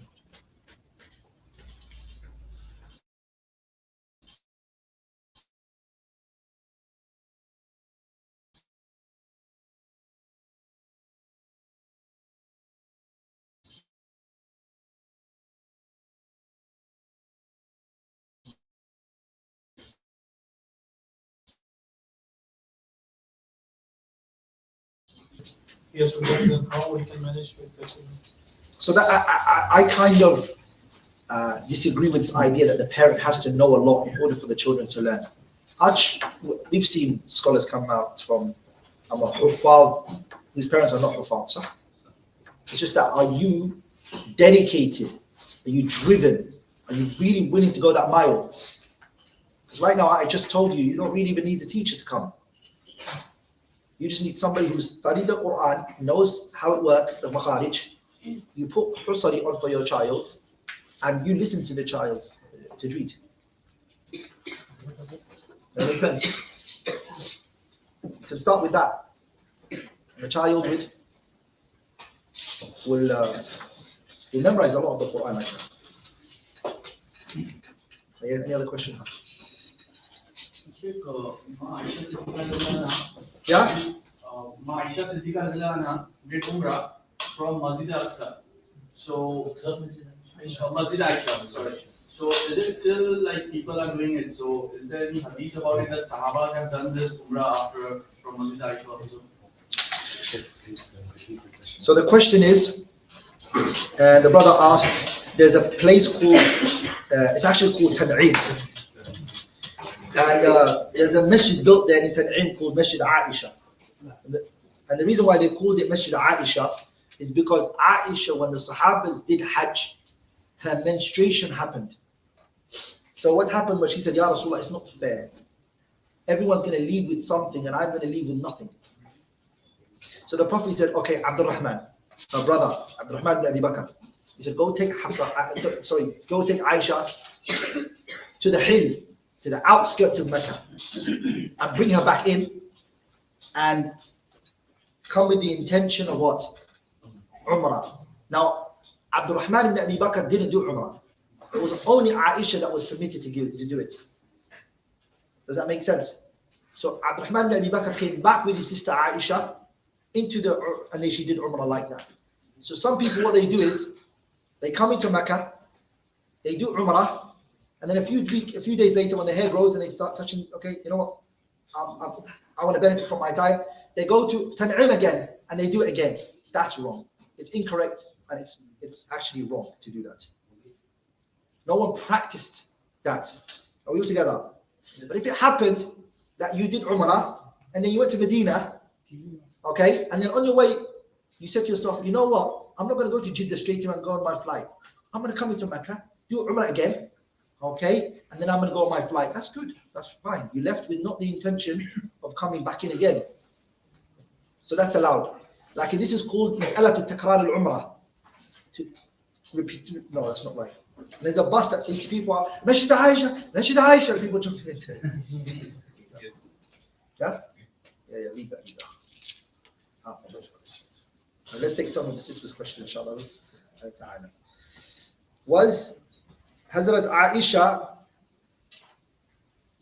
what Aisha said about Prophet Muhammad and his relationship with him?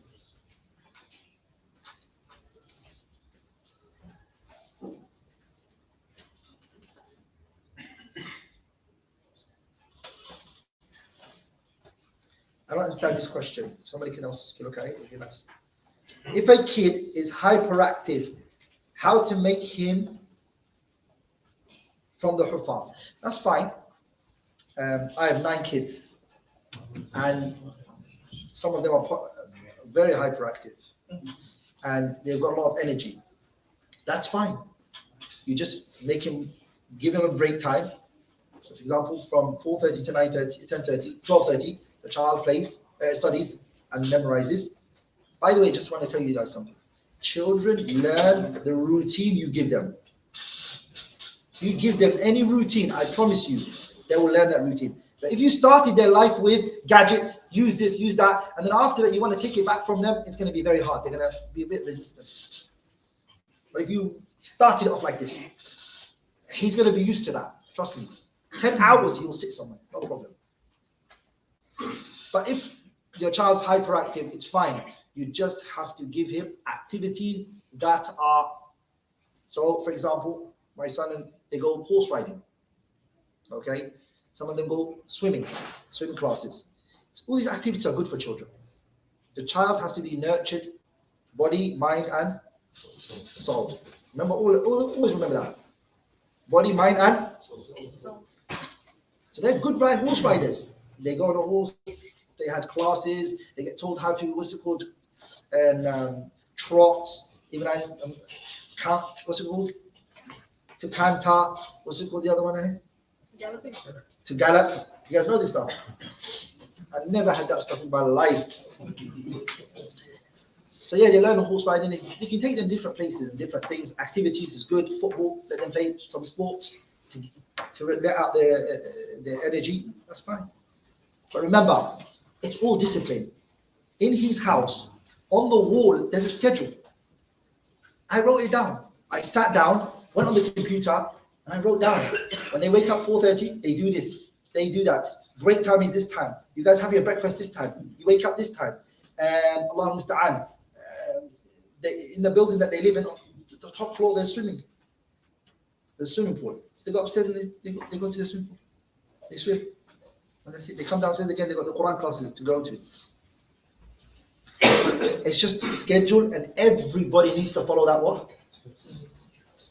Schedule. But if one day you say, you know what, I can't be bothered, the next day the child's going to be like, I can't be bothered as well.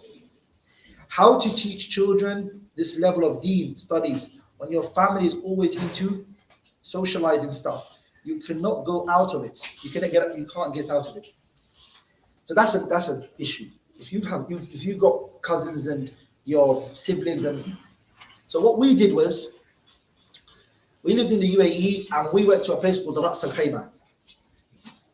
Ras Al Khaimah is like a nice 45 minutes drive, and I mean 45 minutes on a 120 miles kilometers per mile, just going 45 minutes clean, maybe even up to an hour.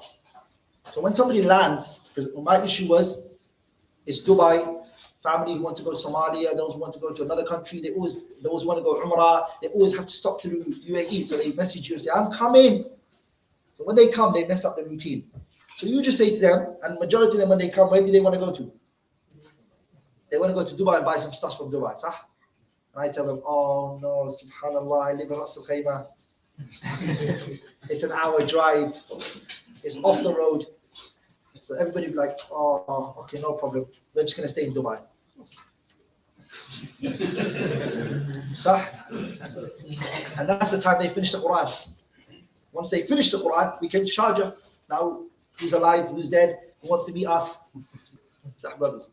Now you have to, honestly speaking, you have to cut away from the people for a bit. There must be that. You have to be honest to the people and say, sorry, it's not any disrespect. I'll make sure I send videos for my children to you. They can voice note you. You can voice note them. There's that silatul rahim is always there. But coming to the house and us going to you guys, it's not cutting the ties of kinship. Are we all together? So the children, and also another thing, if you have this lifestyle and your sister's children don't have this lifestyle, and then their children are mixing, sometimes it can be a mess. They could introduce things to the children. Have you not watched this movie? Or have you not seen this? And have you not seen that? So sometimes it can be a what? It can be a mess.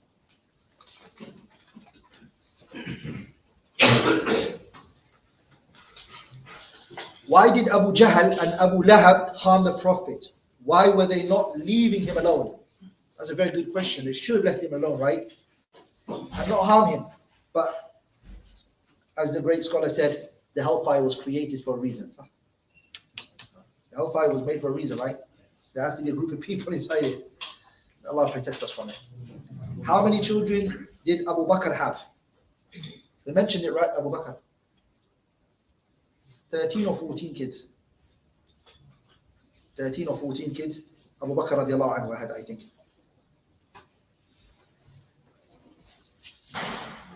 What the age of? Yeah? What the age of pastor? Yeah, that's exactly the question I'm holding in my hand. From one wife? Huh? One wife, 13 kids. Abu Bakr, yeah? Abu Bakr was a muwahid. صح? Abu Bakr was upon Tawheed. How old was Aisha when she died? She died at the age of 50 something, or maybe 60 she reached.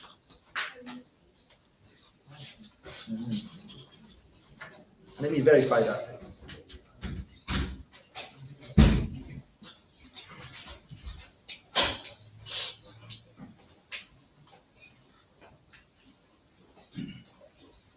How old was the Prophet ﷺ when he married Aisha? Who can answer that question? That's a good question. He married her. He married Aisha 1 year after Sauda Bint Zam'a. Yeah, who knows? And he married Sauda Bint Zam'a in what? In Mecca. Yeah. 50? Yeah. Yeah, the Prophet was 50. Salawatullahi wa salamu alayhi. Did Aisha ever finish memorizing the whole Quran? Of course she did. She did. She finished the entire Quran.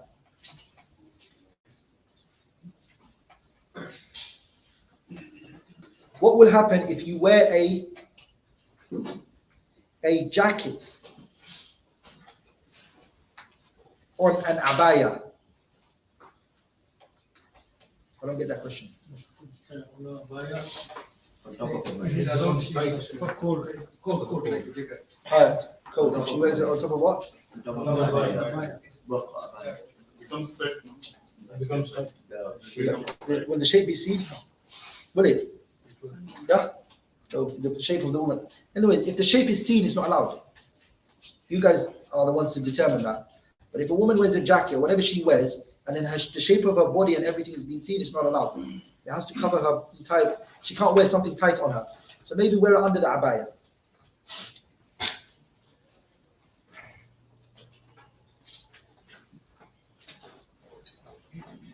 Why didn't Aisha radiallahu anha and Prophet Muhammad sallallahu alaihi wasallam have 8 children? Allah didn't give them children.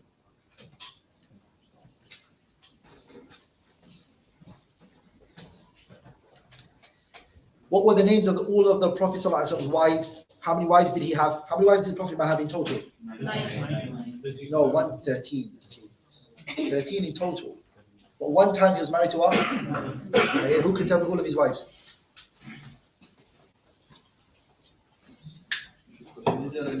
Yeah? Yeah. Okay, we keep this question for the gifts, inshallah. Now everyone's going to Google it all up.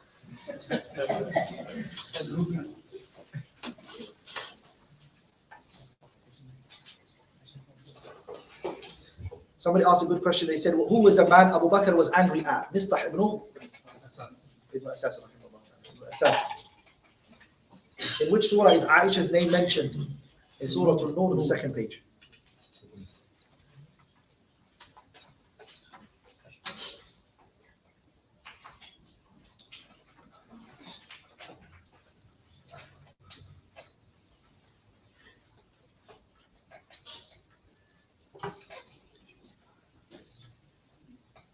Can you read this? While he's reading this, you said Abu Bakr had one wife. No, I didn't say that. I just said he's a muwahid. I just said he's a muwahid, Abu Bakr radiallahu anhu. So this question that you passed on first, what did Aisha radiallahu anha say about the relation between her and the Prophet sallallahu alaihi wasallam? Aisha radiallahu anha, what she said, by the way, just as a benefit, Abu Bakr, Umar, Uthman, and Ali, all of them were polygamous. They were all in what? The 4 that were promised Jannah alive, all of them were what? They were married to what? They are. Abu Bakr was, Umar was, and what? I know. The question was what? The relationship. Aisha's relationship with the Prophet ﷺ was amazing. She and the Prophet ﷺ were very close. The Prophet competed with her and a competition with her. Sah? He had a race with her one time and she beat him. That was when she was younger. And they had another race and she what? Who won? What did the Prophet say to her when he won? You beat me last time. Yeah, this one is for the one that you lost. Did he have a third race with her? He's very smart. He left it as what? Fair. Yeah? Some brothers would be like, let's try a third time. So he didn't. Any other questions? My question is regarding the age of marriage of Mother Aisha with the Prophet. Frankly, I don't want to answer for these questions. This is in a great big topic in Indian media nowadays. Okay. To to make a way to create Islam. Inshallah. So my personal question is this age of marriage is approved only for Prophet Muhammad, or is it ideal for everyone? Or what is the basic condition for marriage and the age gap between the... Actually, it's really fascinating that this issue of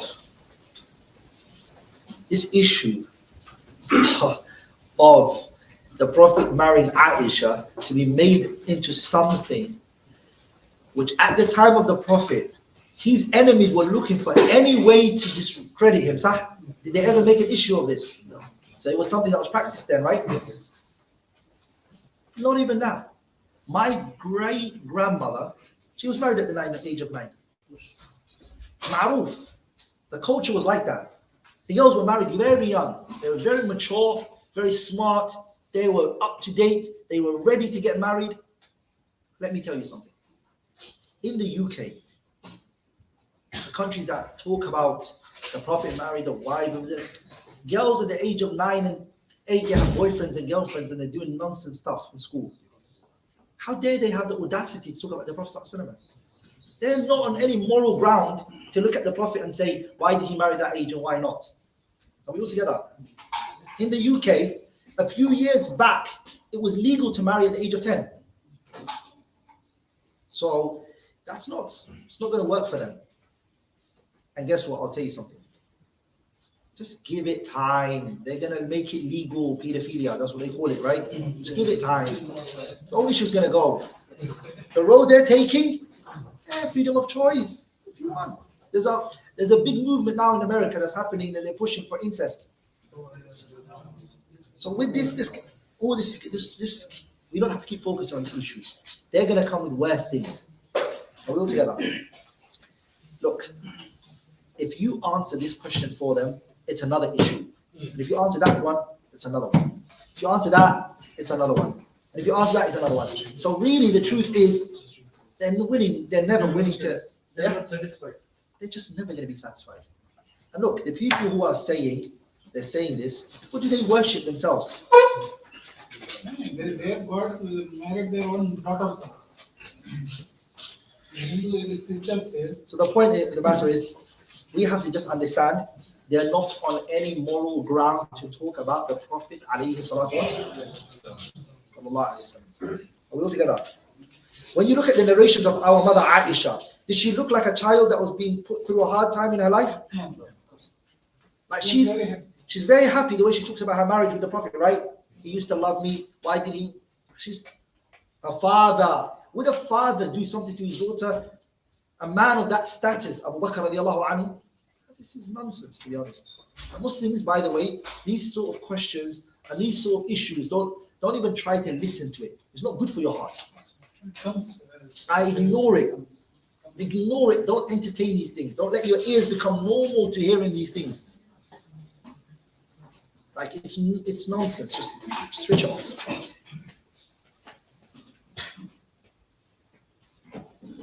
So I have two questions, but both are related. Many Muslims now, I wouldn't say many, few Muslims now, they are moving from the Muslim countries to the West, especially to Canada, UK, or Australia, thinking that there is a better standard of life, or better standard of life for the kids, the education, the medical. So they move from the Muslim country to the West. This question, and then the second question is part of it. When they move there, they have this question that how can we protect our kids from the fitnas, especially this LGBTQ now, in the schools or outside. Whenever they go out, they have all of these questions. How can they protect? And obviously, the first part. Look, brothers and sisters, if you want to go to the Western countries to get a qualification as a man, go do it if you want to. But to take your wife, your children, your family over there, very, very bad. The life over there, we left it, alhamdulillah. A Muslim cannot live in that society. They have set it clear and categorically clear that they have a way that they want to have. And to be honest, it's their land.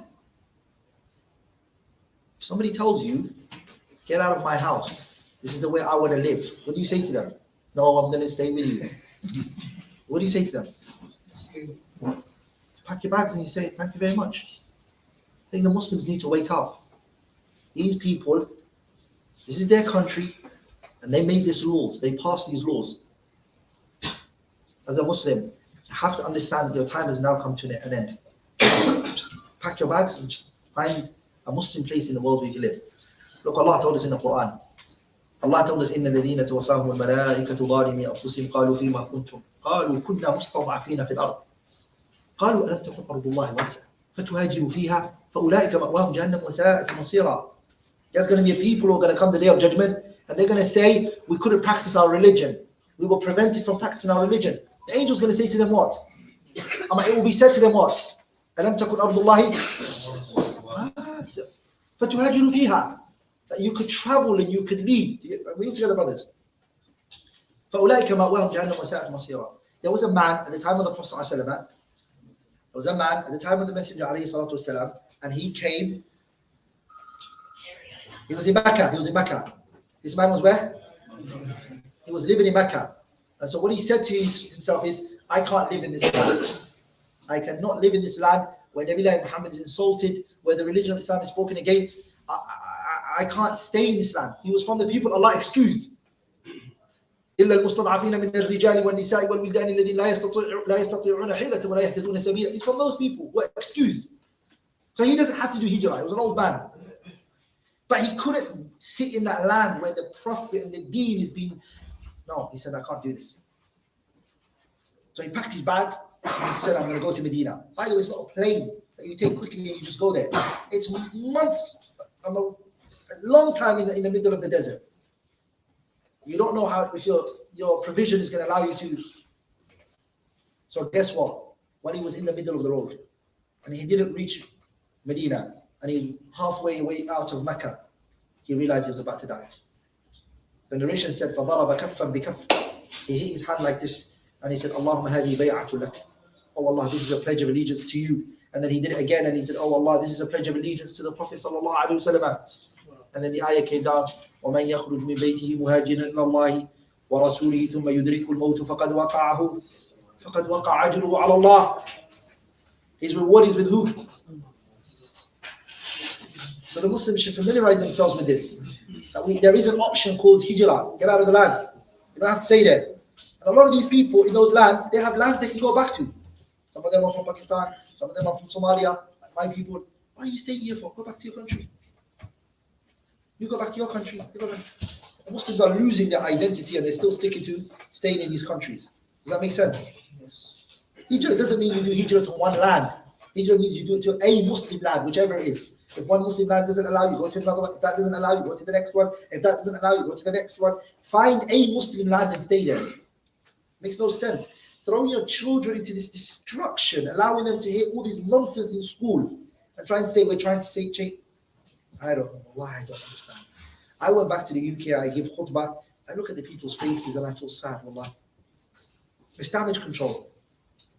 And the UK is one of the best countries in the world, by the way, when it comes to da'wah and everything. There's nothing better than a Muslim country. The worst Muslim country is better than the non-Muslim countries. The worst Muslim country you can possibly think of is better than what? The non-Muslim countries. I mean, imagine you wake up every morning and your neighbor is a non-Muslim, doesn't believe in Allah, the day of judgment, okay? Or he's a homosexual. The adab and the curse that's coming down, is it not going to touch you? What about your heart? How can you even wake up? I tell you something. I went to Somalia. I went to my auntie, my dad's sister. She's a Bedouin lady. Bedouin. She lives with camels and goats. So she saw me one day. Wallahi, the fitrah is ajib. She saw me and she said, where are you from? I said, I'm from UK. She said, your neighbors are kuffar on these both sides. I said, yeah. She goes, have you ever shaken their hands? I was like, yeah. She said in my language, A'udhu billah. Gala tabata. Gala tabata means you touch the kuffar. Her fitrah, it's like inna lillah. She's not a talib ilm, she's a Bedouin woman. Are we all together? And then she told me a story When the American soldiers came to Somalia, when they came in the 90s, 91, she said the cups and the plates that they used to drink with, after they drank a cup, they used to be thrown. And I tried saying, مسائل الفقه العلماء يقولون أنه يجوز فيها. My auntie would not listen to any of that. We were together. She said that cup, and that plate, and all of that, yulqa, it was thrown. So we've changed. We've changed. We that love for our deen and our identity and our religion and who we are and proud of ourselves as Muslims, that is really weak. It's very weak. We really just we enjoy anything that's money, dunya. We like it. That's not sensible. That's why I tell people in the UK, and I always say to them, I'll be honest with you guys, I've lived with you guys, I can tell you this, just get out of this country. Just leave it. You'll see what I'm talking about. So you guys don't go there. And don't go to Canada especially. Of all places. The brothers from Canada didn't sit in the back, asked them. It's a dangerous place. May Allah protect our children and our loved ones. Yeah. Okay, that's it. One from the brothers and one from the sisters.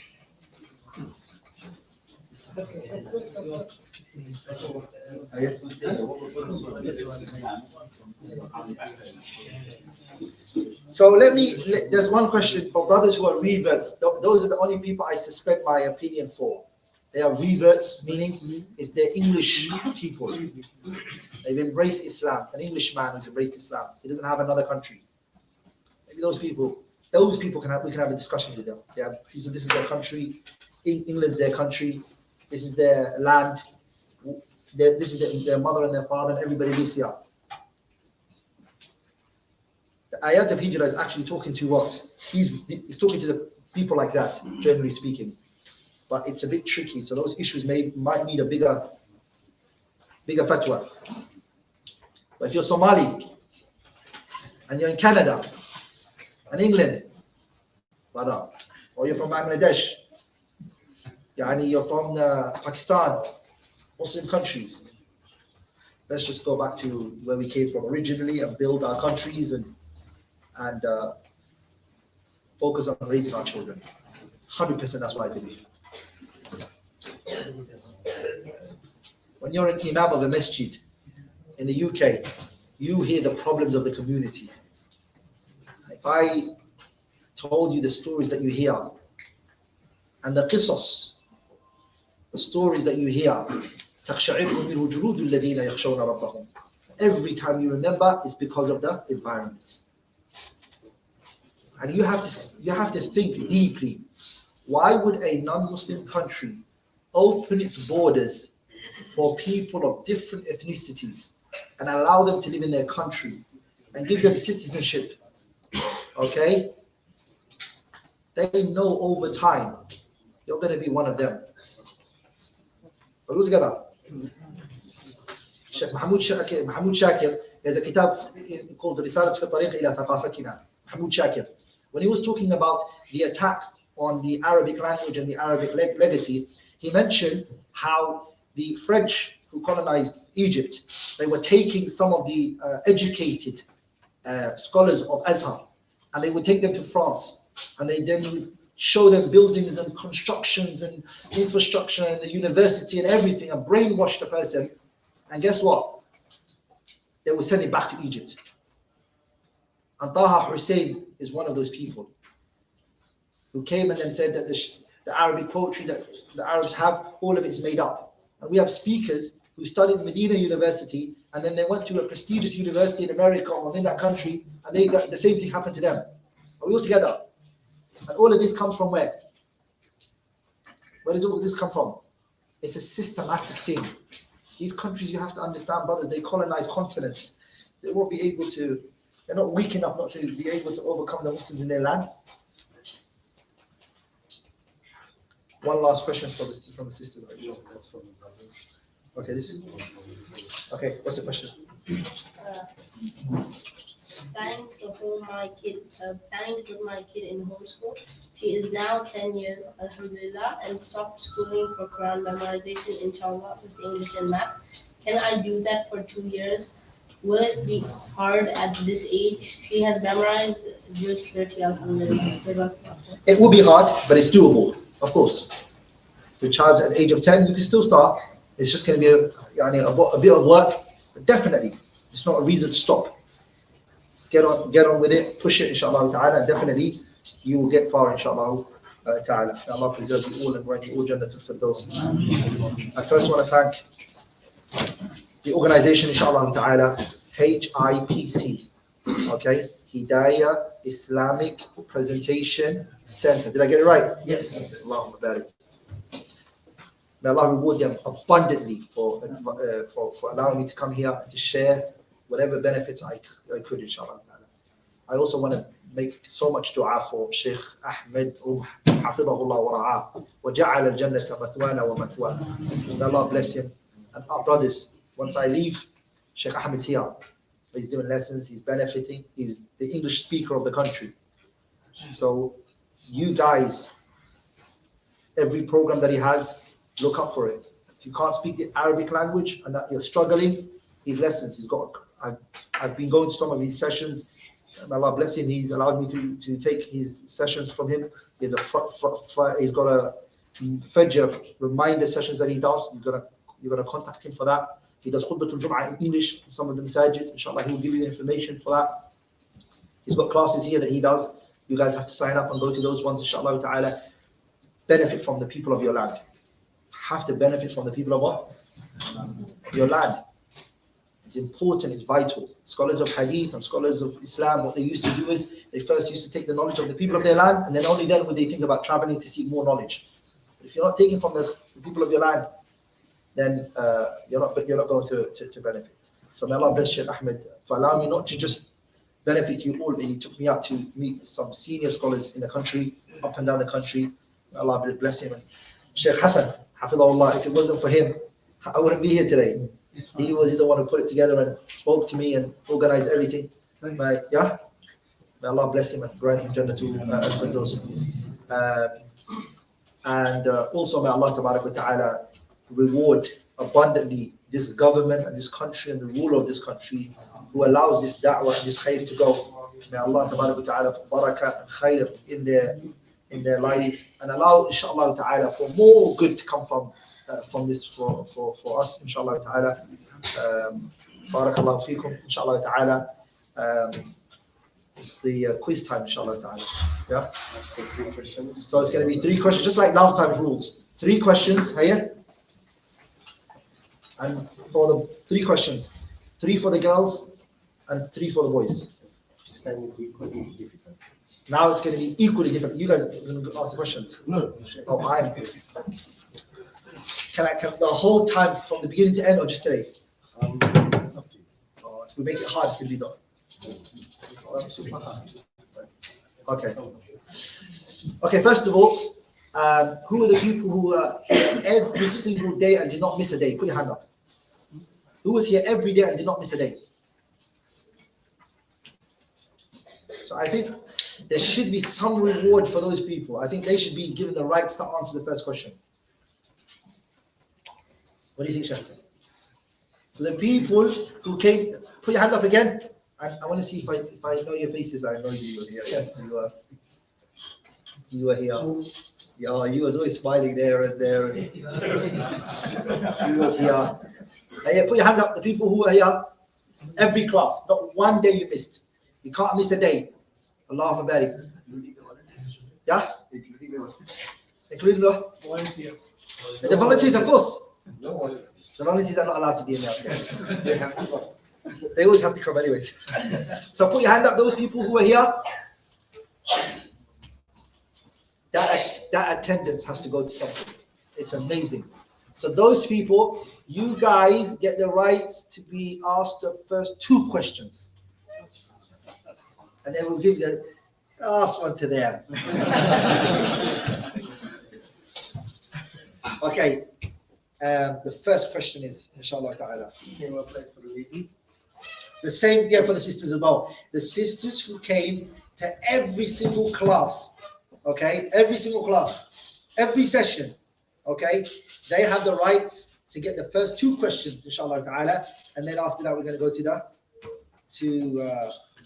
the rest. Okay, the first question is, so let's start from today's session. Who was the wife before Aisha that the Prophet married? I mentioned it just a few minutes ago. Hey? Yeah? Sauda. He got it. Allahumma barik. Jazakallah khairan. Allah bless you. Grant you Jannah to the ghost. Jazakallah khairan. Allah bless you. Allahumma ameen. Allah bless you. Grant you Jannah to the ghost. Okay, the next question.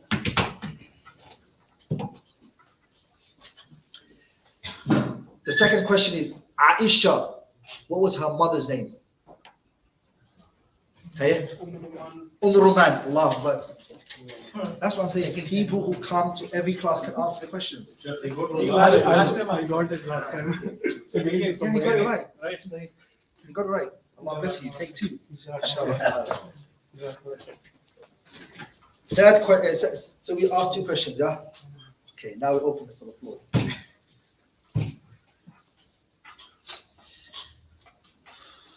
What's my full name? I'm joking. Actually, one of my teachers, he made that one of the questions in an exam. Everybody was like, what is his name?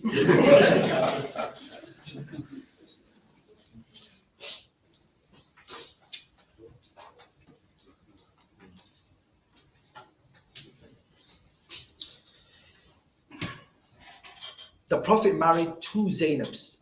One was called Zainab Bint Jahsh, who was the second wife of the Prophet called Zainab. Yeah? No. The Prophet married 2 Zainabs. One was called Zainab Bint Jahsh. What was the second wife of the Prophet called Zainab? No. I had to make the last one hard for you because you guys don't come, you never came to all the classes, innit? If no one raised their hand, then I would answer. Yeah, okay, we're going to give it to the... By the way, the brothers who were here for all the classes, you guys, you're part of this. You guys can answer it if you want. And I'm talking about the brothers who were here for all the classes. You can also answer it if you know it as well. Or nobody knows it. Yeah? No. Yeah? Zainab bint Khuzaymah al-Hilaliyah radiyallahu ta'ala anha. Why do you guys not know the wives of the Prophet? No, it was answered already. Hey, who can repeat what I just said? Not you. Who can repeat what I just said? Zainab what? So they lost it. Well, the second. One more question. Okay, one more to the brothers.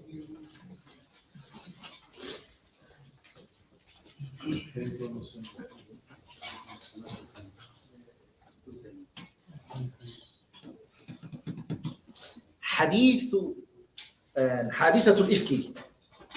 Muhammad ibn Shihab al-Zuhri, he said that he took it from 3 people that told him. One is Urwa ibn Zubair. I'm going to eliminate that one.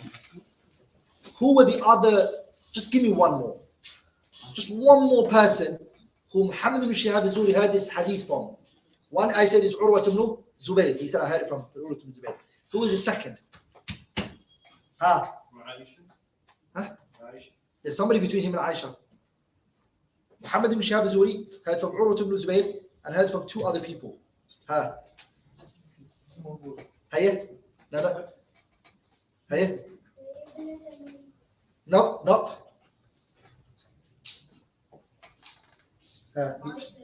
He wasn't there. No, not Muhammad ibn Sufyan. The brothers don't know. What should we do with them?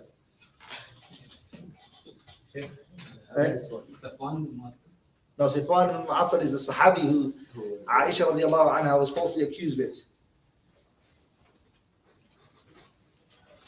Okay, final question then. It was Sa'id ibn Musayyib and Ubaydullah ibn Utbah. I mentioned it. Okay, last question. I never mentioned this, but I'm still going to ask you guys, since some of you guys said you already heard the story before. Sufwan ibn al-Mu'attil al-Sulami al-Dhakwani, what did he say when they told him the false accusation? What did he say? They came to him and they told him that the people are saying this about you, that you committed zina. What did he say? What was Sufwan ibn al-Mu'attil's response? Hey, who knows what his response was? Yeah? Yeah? No, he didn't say that. He was falsely accused of something. What was his response when he was told about the false allegation that they mentioned about him? Brothers, today you guys sleeping.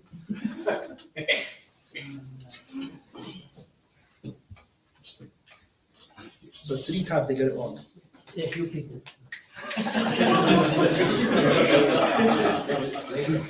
Okay, let's go to the ladies' side. Let me ask the brothers, the 4th time, if they get it wrong, none of them can ever marry more than one wife. Ban. The last and final question.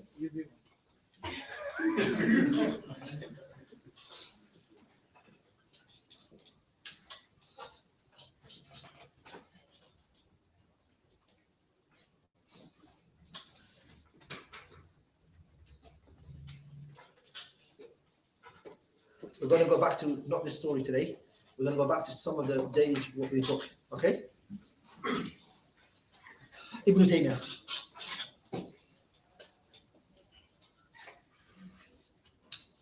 Who is the scholar who wrote the 35-volume books on the hadith?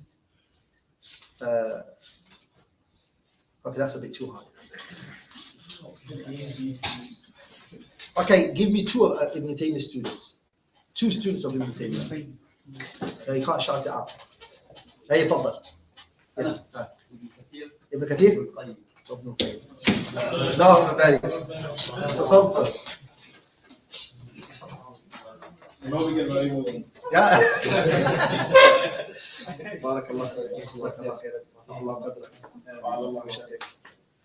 Okay, now we're going to go to the sister side.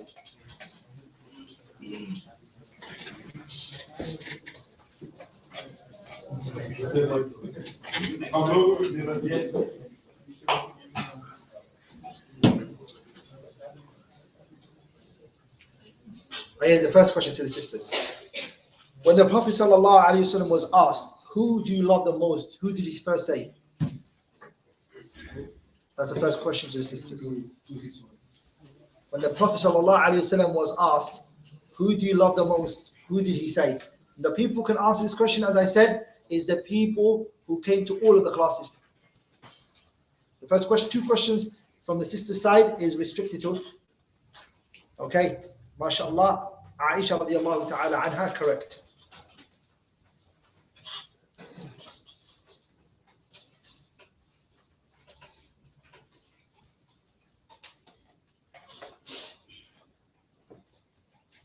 The second question is, when the Prophet ﷺ spoke to Aisha about the false allegation, and she said to him,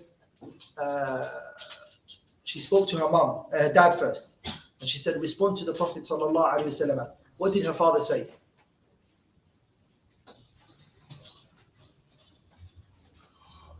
When the Prophet ﷺ spoke to Aisha, and Aisha radiallahu anha looked at her father and she said, why don't you respond to the Prophet sallallahu alaihi wasallam? What did the Prophet say? So what did Abu Bakr say? Abu Bakr said he doesn't know how to defend. Correct, mashallah. He doesn't know how to respond to the Prophet sallallahu alaihi wasallam. Correct. The 2 sisters got 2 right. Look how fast they get the 3rd one right. Brothers, okay?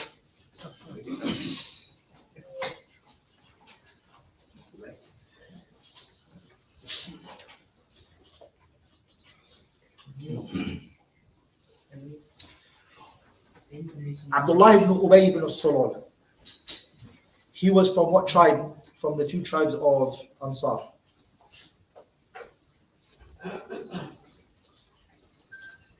Abdullah ibn Ubay ibn Salul.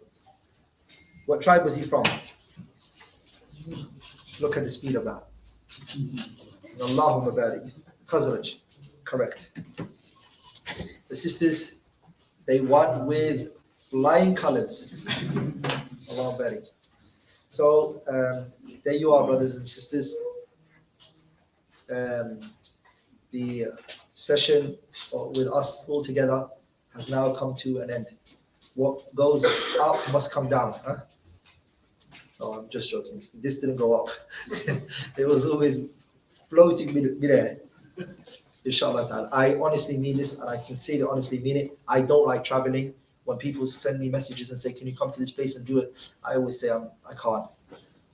And sometimes I say I'm busy because I just can't be bothered to fly and go to different countries. But I genuinely, I loved every moment in being in this place. I loved it. I ask Allah Tabarak wa Ta'ala to bless every single one of you. And the organizers, wallahi, may Allah bestow His never-ending mercy on you. You made it special for me and my son, honestly. We had a 5-star treatment, haqiqatan, and every scale of deeds, may Allah add it to your mizan hasanat yawm al-qiyamah. And opportunities like this, to be honest, imagine someone gives you the opportunity to call to Allah's deen. That's a big thing. So I'm really thankful for it, honestly. Coming to Kuwait and giving da'wah was amazing for me. And when I travel around the world, I write the benefits of my journeys. So I'm going to write a lot, inshallah, on this one. The things I did. I also ask for forgiveness if I've said or done anything to offend anybody. A few times I was a bit late for the classes. I also apologize. Sometimes I was going overboard in the timing. Sometimes I wasn't giving you guys enough breaks. Sometimes once I cut the class short. So I apologize on all of that. May Allah bless you all, inshallah. Keep on this path and we see each other, inshallah ta'ala, with our messenger, sallallahu alayhi wa sallam. Also, brothers, come together as brothers. Disputes and argumentations and conflicts is not praiseworthy. What brought you together is seeking knowledge and the pleasing of Allah subhanahu wa ta'ala. So be united upon that khair. Al-furqa and al-ikhtilaf and disputes and argumentations, stay away from it. Remember we took the story of Abu Bakr and Umar and how they resolved their issues. My mother used to say a lot, the teeth and the tongue are the two closest to each other. And sometimes you bite yourself, but your tongue doesn't leave your mouth and your teeth doesn't. They stay together. So sometimes they say in a crowded room, you're bound to step on somebody's foot. So we Muslims, there's going to be some friction. We just have to overlook each other's mistakes and turn a blind eye and pretend that we never saw that. So if every time one person says something to us and we get angry and we walk away, there will be no relationship between two Muslims. Because nobody's perfect, right? Patience and wisdom.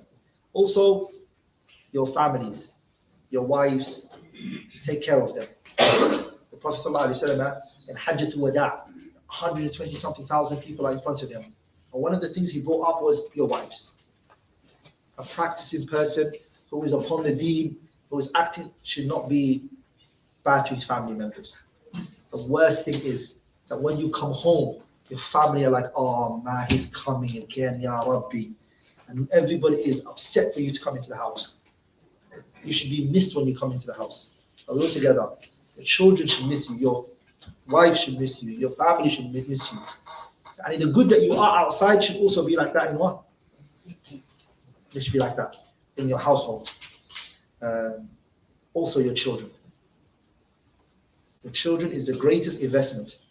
One of the things I remember, my father, may Allah protect him and preserve him, was that sometimes I used to hear conversation between him and other people. They used to say to him, my dad's in London, so people at that time, they were making money and they were putting it in banks and people buying houses and etc. So then my dad, he took us to Islamic schools in the UK. So he was paying a lot of money, 400 this person per 400 this one, 400 this. My dad's got 13 kids. So for him to do all of that for his kids, and I remember, I'm never going to forget, he used to say to the other people that would say, why are you putting so much money into these kids? Put them into a public school, class, free. How are you putting them into private schools? I remember all of those people, may Allah protect them and protect their offspring, that said that to them, all of their children are in prison. They've got a lot of money. My dad said one word to them. You know what he said to them? He said, the best investment is my children.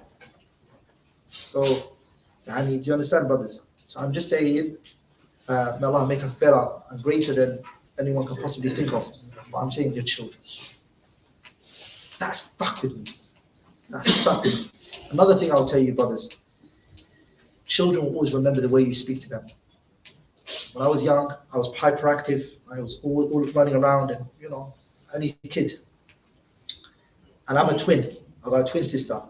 My twin sister's calm, collective, memorizing her work. It doesn't look good when you got a twin sister who's sharp, who's doing everything accordingly, and you're just running around.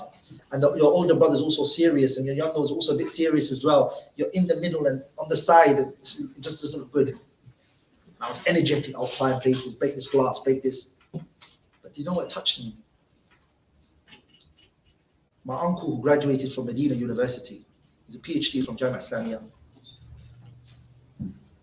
He saw me, and my dad said, make dua for this boy. I was about 9, 8. Make dua that Allah relaxes and stops running around and jumping around, and tells him to. He took his hand and he hit it on my chest. He said, inshallah, one day he's going to become a person of knowledge. Even if I didn't become it, and I'm hoping inshallah makes me it, but that, it felt so nice. Someone out there believed I could do it. You understand?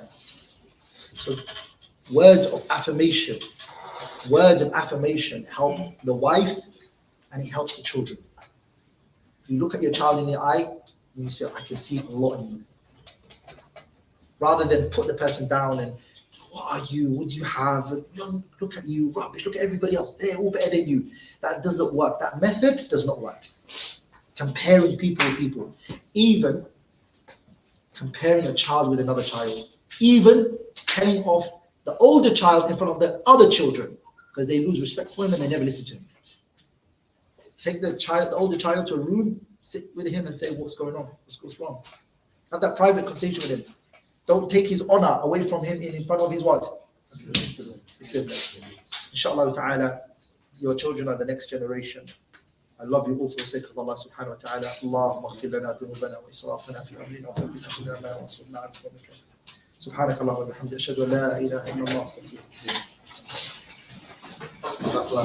For ending this, Sheikh Ahmed has a few things and small token of appreciation for the Sheikh. We'd like to thank Sheikh Abdulrahman Hassan for this visit. May Allah subhanahu wa ta'ala accept this from him. Inshallah, we'll meet again and again with Allah. We'll show this a small gift from the HIPC.